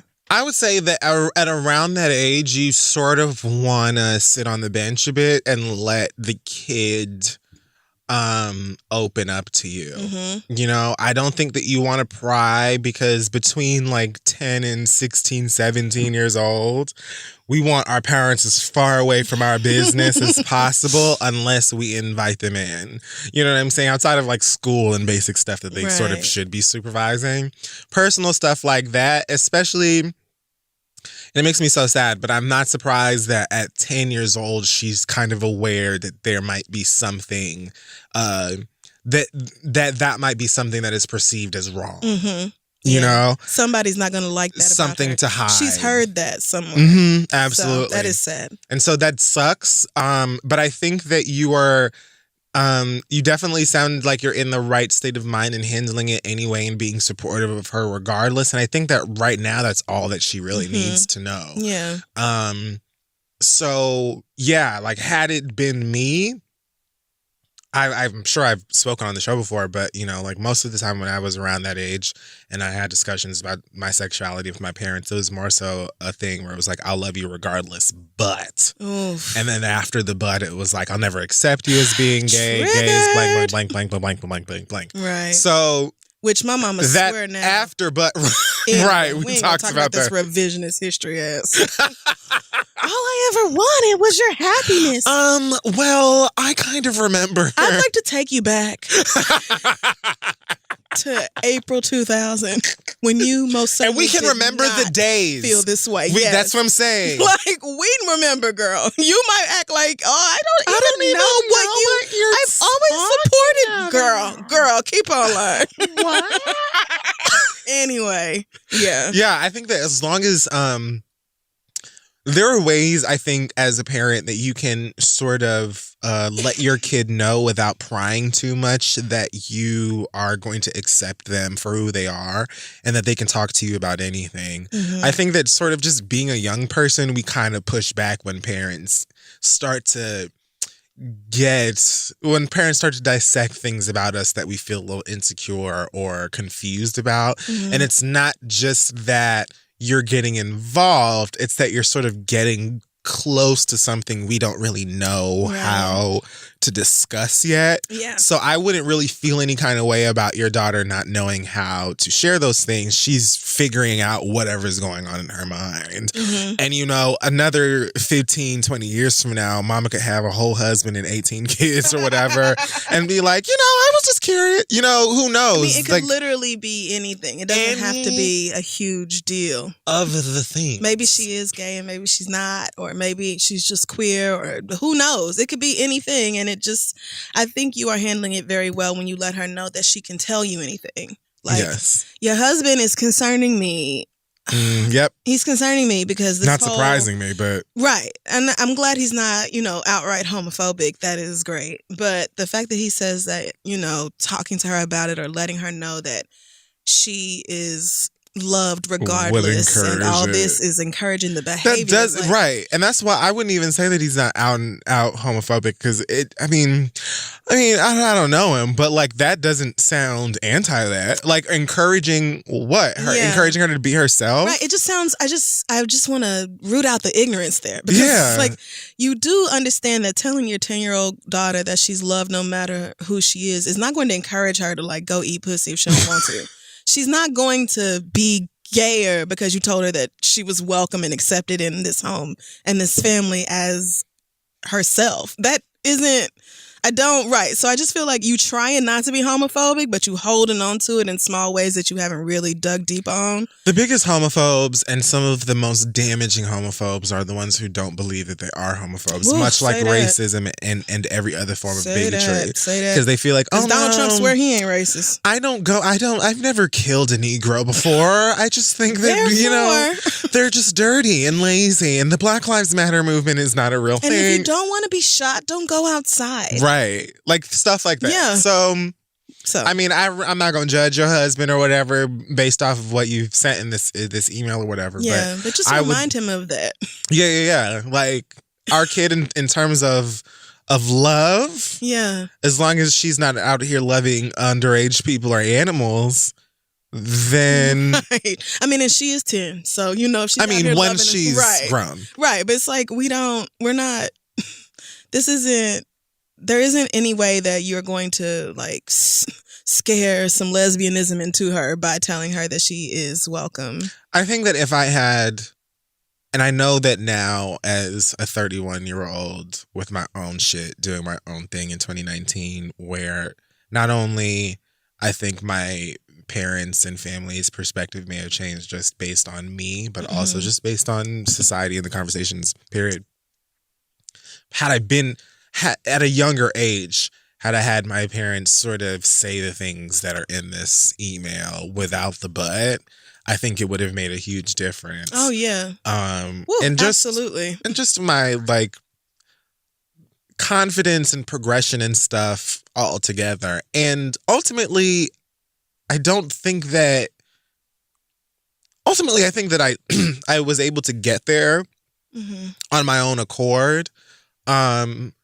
But yeah, like, I don't think that we all need our parents to necessarily walk us through homophobia or homosexuality, bisexuality, queerness, transness. Right. I don't know if that's the word, but you know what I mean? Like, I don't think that we need for our hands to be held. I think that we just need to know that we have the support system in the village there. If we need to just come home and cry because somebody was mean to us or whatever, you know? And that feeling of not knowing that you can be able to share those things with your family without judgment can make you feel trapped. Yeah. And it's not to say that your kid won't still grow up and be amazing and you know, cure all kinds of illnesses or whatever, but I understand as a parent that that's something that you want to avoid. But I think that you definitely sound like you have the right tone. So, yeah, you know, I just think it's also important to not just tell her that she can tell you anything, but to like demonstrate that as well. Yes. Because I was told many times that I could say anything to my parents. And yet, there were times when anything was said and the reaction let me know that that was a lie. Or they made comments about something that let me know that if I were to comment to them about it, like, you just revealed your true feelings to me. So I feel like I can't really come to you. And maybe she has picked up on homophobia from her father or somebody else. Damn. And so she is like, ooh. A lot of the things I can't tell this to nobody. Now that you say that, a lot of the things that gave me caution in terms of being open like that early on were not even things that were said to me. There were things that I were overhearing. Oh yeah, absolutely. You know, absolutely. They were just the way I heard people in my family talk about gay people, or people that they just thought were gay. The way they talked about AIDS. Yep. All of those things were sort of shaped the way that I thought about sharing that before it was even a conversation about the possibility of about me. Right. Because at age 10, I was fully having crush on boys. I was in love with Jason Weaver. I will have you know. Word. Oh, yes. And Jason Kevin Weaver Campbell was everything. Well. I was in love, okay? Aww. I didn't start having crushes on girls till I was like 16, 17 years old. So it just, but I had my first crush on a boy when I was in 5th grade. But even though, like, homosexuality was never really discussed as a topic in our home, it was very clear to me that it was not okay to be. So, very clear. Yeah. Very clear. Yeah. So, you know, I think it's important to not just tell her that she can say anything, but for y'all to model behavior that lets her know she can come to you with anything. Yes. Because when she starts hiding important shit from you is where your relationship starts to deteriorate. If I had just grown up and being, you know, sitting in a corner drawing or something, and I heard my mama watching TV and be like, why don't they leave that Ricky Martin alone? You know what I'm saying? I don't know why Ricky Martin. Ricky Martin wasn't even out then. I know. I don't know why, but you know what I'm saying? Like, if I just, Ellen. if I had, right. Oh, the reaction to Ellen coming out was girl. Oh, and they was mad as hell that Oprah went on that episode too.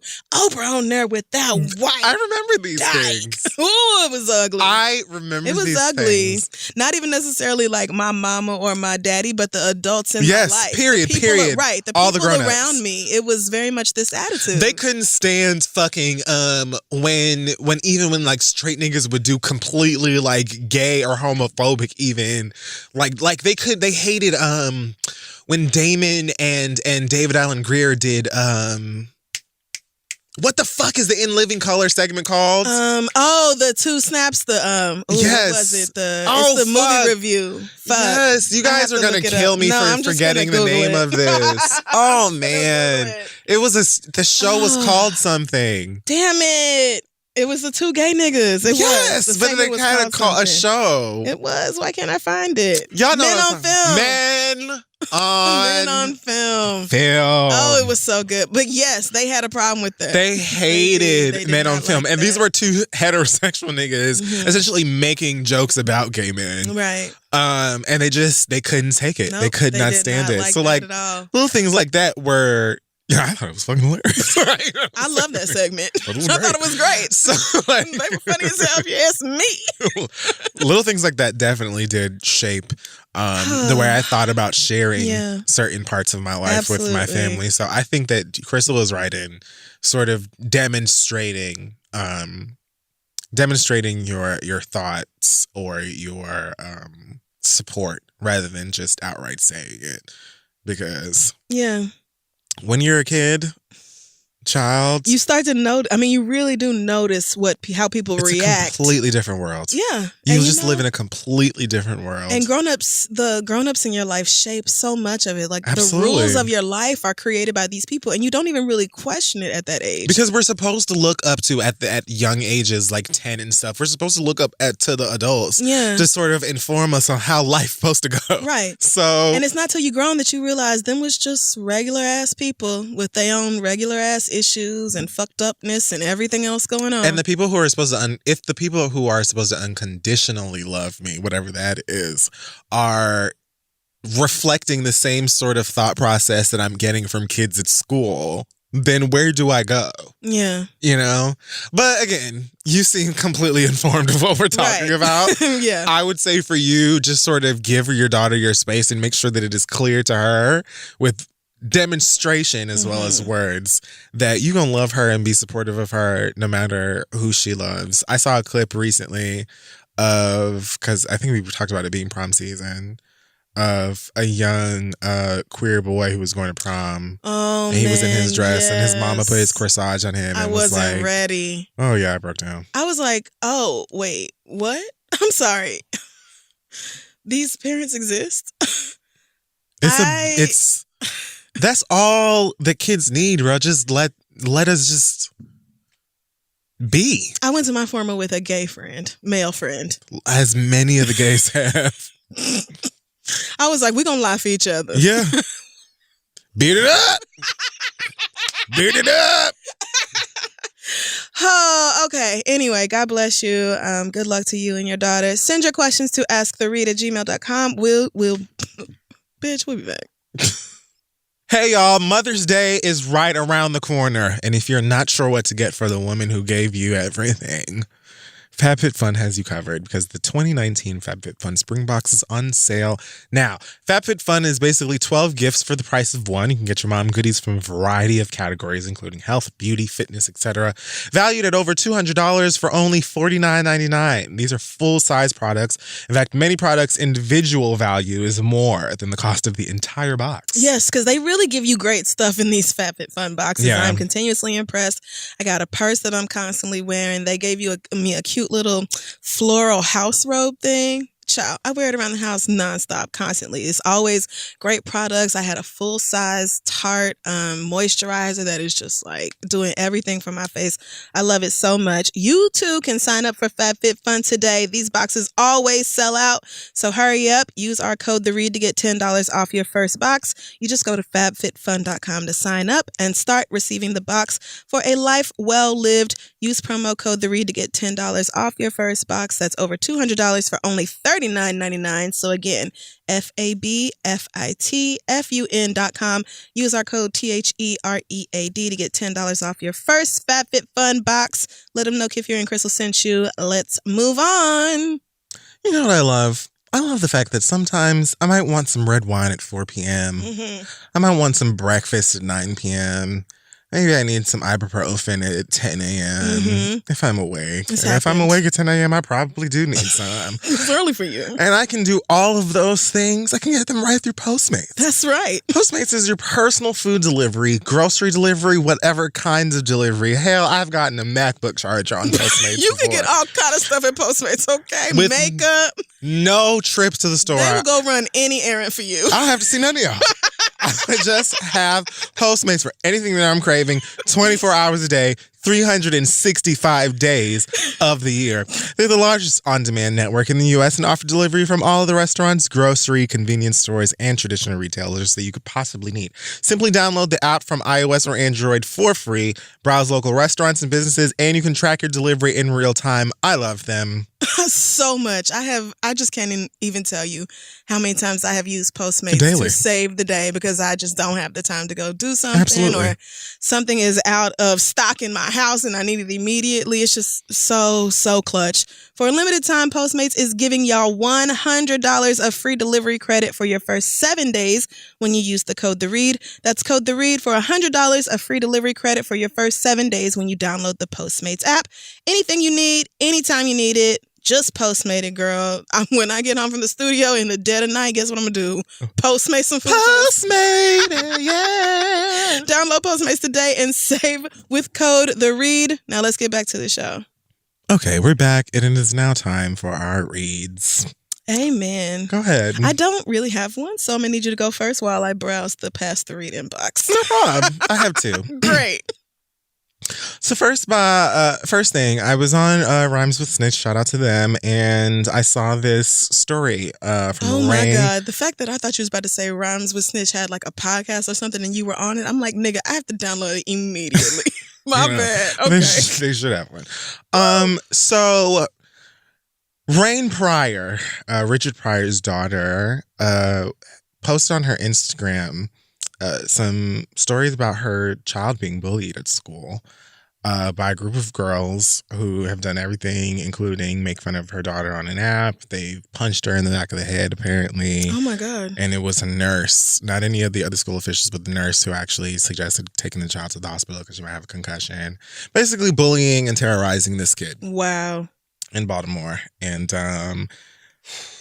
Rain has basically sort of started a call to action against bullying occurring in that school and other schools. Of course, she has talked to other parents, and her child ain't the only child being terrorized by this particular group of girls. And it sounds to me that she's quite aware that these kids, the bullies, including many other bullies, you know, you don't know where they're coming from. You don't know what their experiences at home or whatever. But at the same time, you have to keep kids safe at school. For me, I just wanted to bring this up because hearing her talking about this, especially from the I don't know what it was about this because it's not the first bullying story I've heard, but like just coming off of like the story of Nigel Shelby last week and then this kid, is just thinking like it's too much. Something has to be seriously done. She's talking about the way that the school has attempted to handle it with these like pseudo therapy sessions between the students. You know, like when fights happen and they be trying to have the students sit in the counselor for like 10 minutes and talk, well, what is the root of the issue? Yes. And you got to pretend you don't hate this bitch sitting across from you so you can go back to class. Right, so you won't get suspended.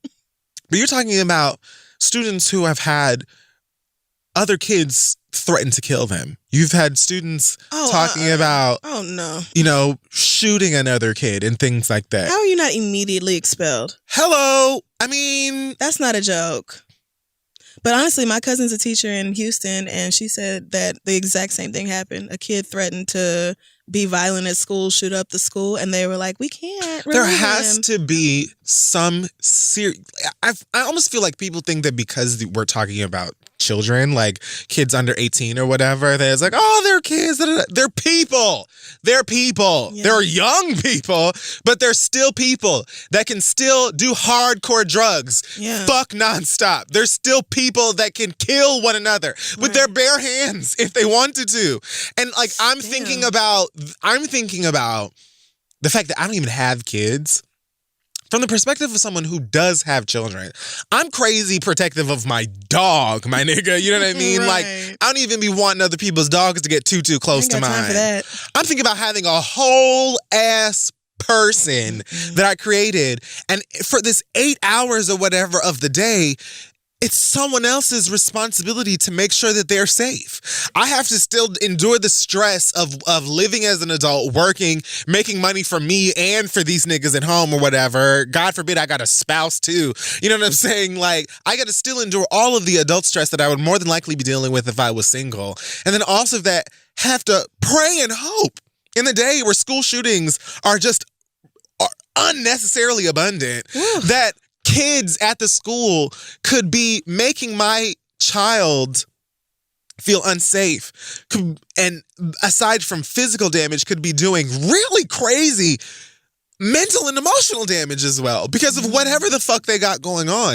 It's not going. I have been the student before who has been tormented by students, who has gotten into physical altercations, and who has sat in the principal's office and across from this nigga and had been like, "Oh well, what's the problem? Why don't you talk it out?" There's nothing to talk out. That bitch don't like me. I don't like that bitch. He couldn't tell you why that he don't like me. I couldn't tell you what the fuck the problem is. We're fucking kids. That nigga hates me. This does not work. And of course, everything that she brought up didn't really show any evidence of working.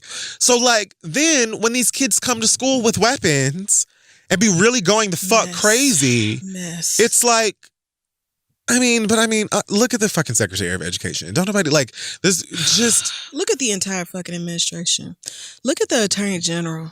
We have to do better about protecting children in the academic space, just in school. Honestly, I still have nightmares about school, about high school to this day. They're not as frequent, and I think a lot of it has to do with the fact that I'm more comfortable in who I am as an adult, or I'm getting there anyway. But I've always had, like, ever since leaving school, had this recurring dream of not necessarily being bullied, but just the hell that I processed being high school being, because it almost feels like prison, especially if you know that you're going there and you're gonna be fucked with by the same people every day, because there's no escaping them. It's not like work or like college even, where you got a little bit more space and niggas need to sort of be more worried about their individual shit lest they lose their job or waste their money at school or whatever. So, but like when you're got nothing to lose. K through 12, when people are fucking with you, it legit feels like the end of the world. And we're so quick to shake our heads to these young people like, oh, you have no idea. Just wait till you're a grown up. Yeah, being a grown up is hard too, but they don't fucking know that because they're still children and they're dealing with motherfuckers fucking with them on a day-to-day basis and making them feel worthless. And it doesn't make any sense for adults to know that it's happening, to see that it's happening, and to see the like gravity of some of it, like kids literally threatening to kill one another and being like, well, let's talk it out. No. Fuck no. More needs to be done.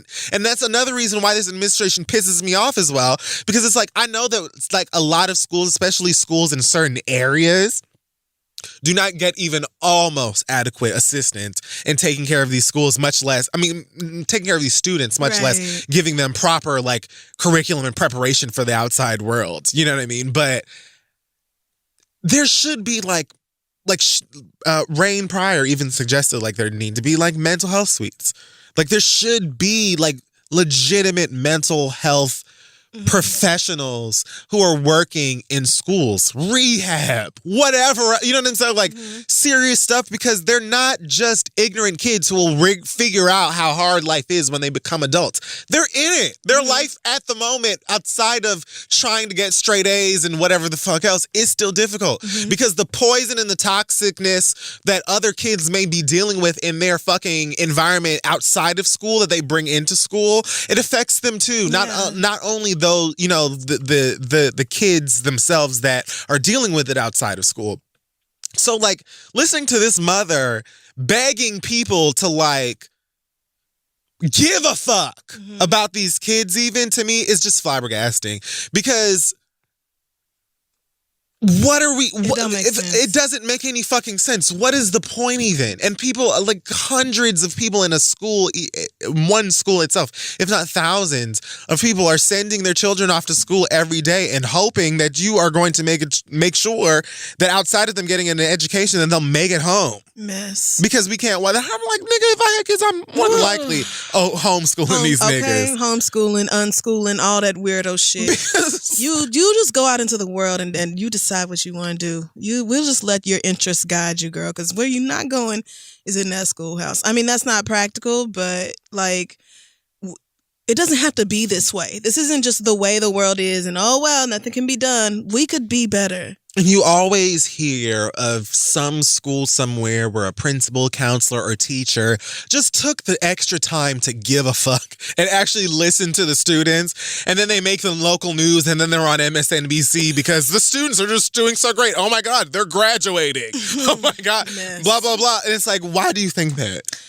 Because they had a support system. They had people in place that actually gave a fuck. And yes, I heard a lot of times from my parents and other people, adults in my life, that like, oh, these people, all the bullies in your life, they're just reflecting such and such out onto you. Okay, so who was going to help them so that they stop?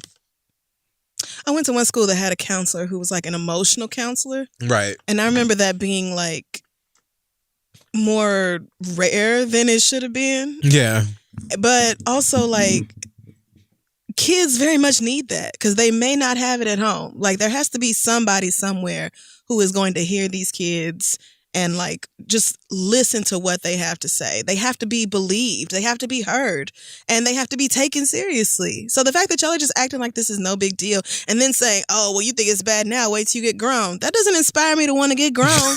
It's already shit. It already blows. Right, and they don't have the context of the world opens up so much more than just these niggas you go to school with every day. So like, you're not helping in any way here. This is why so many kids do take their own lives or harm themselves or drop out or all of these other kinds of things. And then you just want to SMH it. Like, things can be done. Like, more can be done. And I know a lot of teachers don't get paid enough, and a lot of these other school officials, security, and all that type of stuff ain't making enough money and things like that. But like, these kids, come on, bro. Yeah. Come on. My only other read is it's a story. Okay. I love stories. So I was high playing the Game of Thrones game the other day up until like 3 o'clock in the morning. Maybe 2 o'clock in the morning. And I decided it was snack time. Didn't have any snacks in the house, so I decided to take a little walk over to the CVS not too near from me to go and get some things. Oh, no. Walk to the CVS and grab my things. I go up to the counter, and there are 2 niggas behind the register talking about, I don't know, the game, bitches, whatever niggas talk about. One of them was quite large and round. The other one was a little bit shorter and thinner. So I'm just going to refer to them as Keenan and Kel from here on out because I don't know what their names are. Okay, I get it. So I go up to the counter and I'm wearing this jacket. Now, you have seen me wear this jacket a million times, I'm sure. I wear it all of the time because it's comfortable. This is an off-white jacket, ladies at home. No, it's camouflage. No, I mean, the Off-White is the label. Oh. Virgil Abloh. Oh, I never know your brands. He Not always like in here in some high-dollar shit that I cannot identify. Now, here's the thing. Okay. It is a camo jacket, right? But that is, like, I think the people probably who know me or at least pay close enough attention know that, like, black and camo, that's my tea. Yeah. I like, especially for most of the year when it's cold, all black, a camo jacket, and I'm done. I'm Daria. Exactly.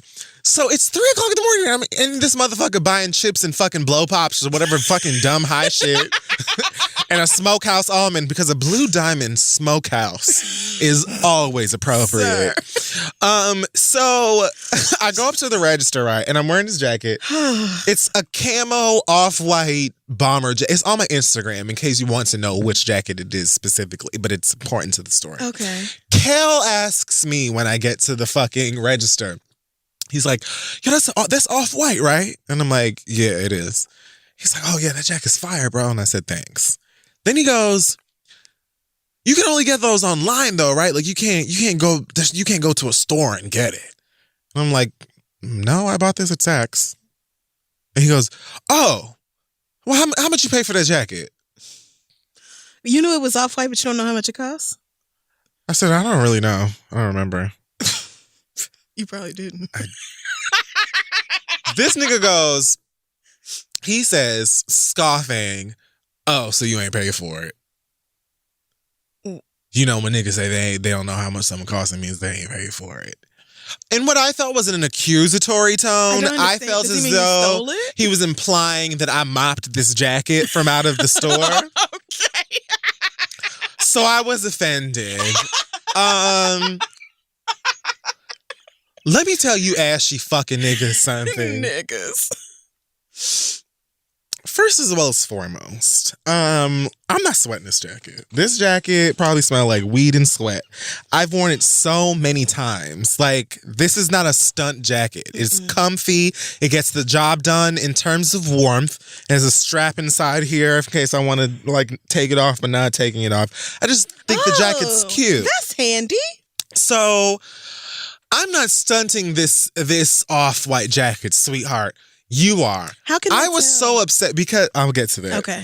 I was so taken aback by his implication that I didn't even, and I think that as I'm getting older, a lot of you niggas are starting to get away with a lot more than you would if I were 20, 21, 22. Because had I had been 10 years younger, mugshots. Right. So I think I just said to him, after he said that to me, I was like, honestly, it was probably over 1,000, but I don't really remember. Bruh. It's old. So anyway, broke bitch. Bitch, let me tell you something, ho. First of all, I want to start with what he said, what I wanted to say, and then I'll conclude. Oh, Lord God. First of all, you are so pressed over this jacket that's off-white. You could immediately recognize that it is off-white. Yeah. And you also know that means that it's pricey, but you didn't know that you could go to a store and get it. So, where's your knowledge even coming from? Yeah. Furthermore, so they imply that I stole this jacket or that I didn't pay for this jacket because I don't remember how much it costed is incredibly pathetic. Sweetheart, you like the jacket, look it up, you know what I'm saying, and do your best to get one if you want it so bad. First of all, let me say that when I bought this jacket, this is the first Off-White anything that I bought. And I didn't know anything about Off-White when I bought the jacket. I bought the jacket again because I thought that it was cute and I like camo jackets. It wasn't until, because I think I got this maybe like a year or two ago. Is it called Off-White because that's the color of the stripes? I think I don't know. Okay. I really don't. I have no idea. Because that name is confusing. I bought it because I thought that it was cute. It is cute. And then afterwards, when we were going on tour at some point, and we were in JFK, and I saw a nigga I'll never forget in the airport who had on a different kind of jacket. Maybe it was like denim or it was like a black hoodie or something, but it had these same stripes down the sleeves, and it had this cross on the back. Oh, okay. So when I saw his jacket, I was like, oh, so this must be some sort of a label or like I had no idea what Off-White was. So you just dropped $1,000+ on a jacket. I wanted the jacket because it was cute. Wow. Boom. What a flex. What a flex. It wasn't until much later that I realized that, Virgil Abloh has this line of clothing and it's like the new hot shit. Cute, Right, whatever, cool. right. Since then, I've gotten some other Off-White pieces, but I didn't buy this jacket because it was Off-White. I bought it because it was nice and it was comfortable. So the fact that you are even so pressed over this jacket and you just can't take that somebody could simply walk into a store, a nigga at that, because I almost feel like had I been some white bitch that you would have had no trouble understanding that I could walk. You could not fathom that a black dude, smaller and more than likely younger than you, was able to walk into a store and buy a jacket that you're just assuming, you don't know how much it costs. You didn't even know you could walk into a department store and fucking get it. Sorry. But you have trouble believing that I paid for this jacket because I didn't remember how much it cost. Make it make sense. Furthermore, asking a complete stranger how much they paid for something is tacky as fuck. I don't know why y'all do it, but the you do. rules are different up here. People don't give a fuck. That is so gross. Like They when will ask you niggas, how much a rent is. I was just about to say that. What? They will openly ask you that. Like, it is like not taboo here. Well, That shit is so tacky, bruh. It is. It's so gross. It is. So that was annoying in itself. Now let's move on to what I wanted to say. Now what I wanted to say, the only reason I didn't say it, I feel like, is because it was equally tacky to me. What I wanted to say was also the truth. But it would have been, I didn't ask how much the jacket costed. I liked it. I told him throw it in a bag. That's my life. There the mics on the ground. I don't understand what you girls... Furthermore... The price of the jacket would have actually been lost in the grand total of all of the items that I purchased that day because this jacket was not the only thing that I bought. So whatever the price was lost among other things that I bought at Saks Fifth Avenue in Manhattan that day. You bitch, worry about you and what you doing. Save up And possibly you can find, because this is not even a jacket that's in season anymore. So good luck finding it wherever you can if this is the jacket that you want. There's a whole off-white display in Saks. I was just there maybe a week or two ago. If you want to go and check out what they have at the moment. Oh my God. But what you not gonna do is look at my black, hard-working motherfucking ass and act like I had to go and steal any motherfucking thing. Because A, was never sweating the label. You saw this jacket, and besides saying that it was cute, you immediately recognized that it was a label because of the stripes that it has down on the side, which I had to discover in the street. I didn't even know what the fuck this shit was when I bought it. I knew that it was cute. And you're pressed over a jacket that you cannot afford and don't know where to buy. So you felt like you had to diss me to make yourself feel better about you, bitch. We're not gonna do that. I'll be back in your CVS in the middle of the night for some more high snacks in this label or whatever the fuck else it is that I'm feeling like wearing at that moment, girl. That's right. And you can simply stew on it. That's what you can do. Because I'm not finna play with you bitches no more. I try to remain in my little box. I try to be humble and just, you know what I'm saying, do my own thing. You're not gonna try me, bitch, because I don't have to steal a motherfucking thing. Furthermore, if times were hard like that for me, if I was out here scraping it as I've done in my lifetime before, a jacket is the last, a label jacket. At that, I don't give a fuck about this. Bitch, I would be wearing Uniqlo's finest. I got it at Ross. I don't give a fuck about no goddamn labels. Bitch, a deal is a deal. Bitch! And this same ass jacket will more than likely be at Marshall's in a year or two if you look hard enough. It's a knockoff on eBay You girls are playing. I might steal some food. I might steal some money if I was that hard out here, bitch. But a jacket? A jacket? And then not even to sell it, but to wear? See, this is what's wrong with you niggas now. Your priorities are all fucked up. You worried about the wrong motherfucking thing. And then on top of that, I couldn't even buy what I wanted to because I swiped everything up, scanned everything, and then the little card reader was frozen. I'm like, oh, the thing's not working or whatever. He's like, oh, yeah, it does that sometime. I guess we're not going to be able to help you. What? So you can't sell anything. So wait. You're saying that you can't make any sales right now? They don't have Apple Pay or something? Yeah, no, the thing is just, it does that sometimes. Oh. You understand you can't conduct business. Why are you open? Right. You cannot conduct, so maybe they can only take cash? No. It was just won't open at all? Like everything. They were like, they were literally like, sorry. You niggas need to cut the lights off and lock the damn door. Why are you even here then? Worried about my jacket, bitch? You could be going the fuck home. You want to clock at 3 o'clock in the morning stewing and being pissed. I truly love it. Bitch, you got me diced. That's right. You got me absolutely fucked up. You better tell these niggas. Sweating this jacket that I don't even hardly give a fuck about, bitch. I didn't know what the fuck Off-White was when I got this goddamn jacket. Nigga. I liked it. I bought it. Catch up. Good night. I just want you to know you could have wore that jacket for the next 20 years and I would have never known it was or any fucking thing else. Hello? Who cares? You spend a lot of money on the shit you like, but I don't know what that shit is. Like, unless the name is just big on it and you don't even be doing shit like that. Because that also, to me, is tacky. So you can do a certain print. There are classic labels that have prints that are cute, depending on how they do it. But these girls who just be wearing this big ass all white shirt that just say Balmain across the front and they pronounce it Balmain. Beat it. I don't have time. Woo! You bitches got me lost. Remind these niggas that you are rich. I ain't got time for that. Let me actually get back in my bed and continue vaping my weed, bitch, and playing Game of Thrones while you sitting here worried about what the bitches got on coming into your job. You got me fucked. Nigga, they actually know me when I walk in the door at Saks, okay? Personal shopper. Are the pieces pulled for me? You don't know nothing about that life, nigga. Yeah.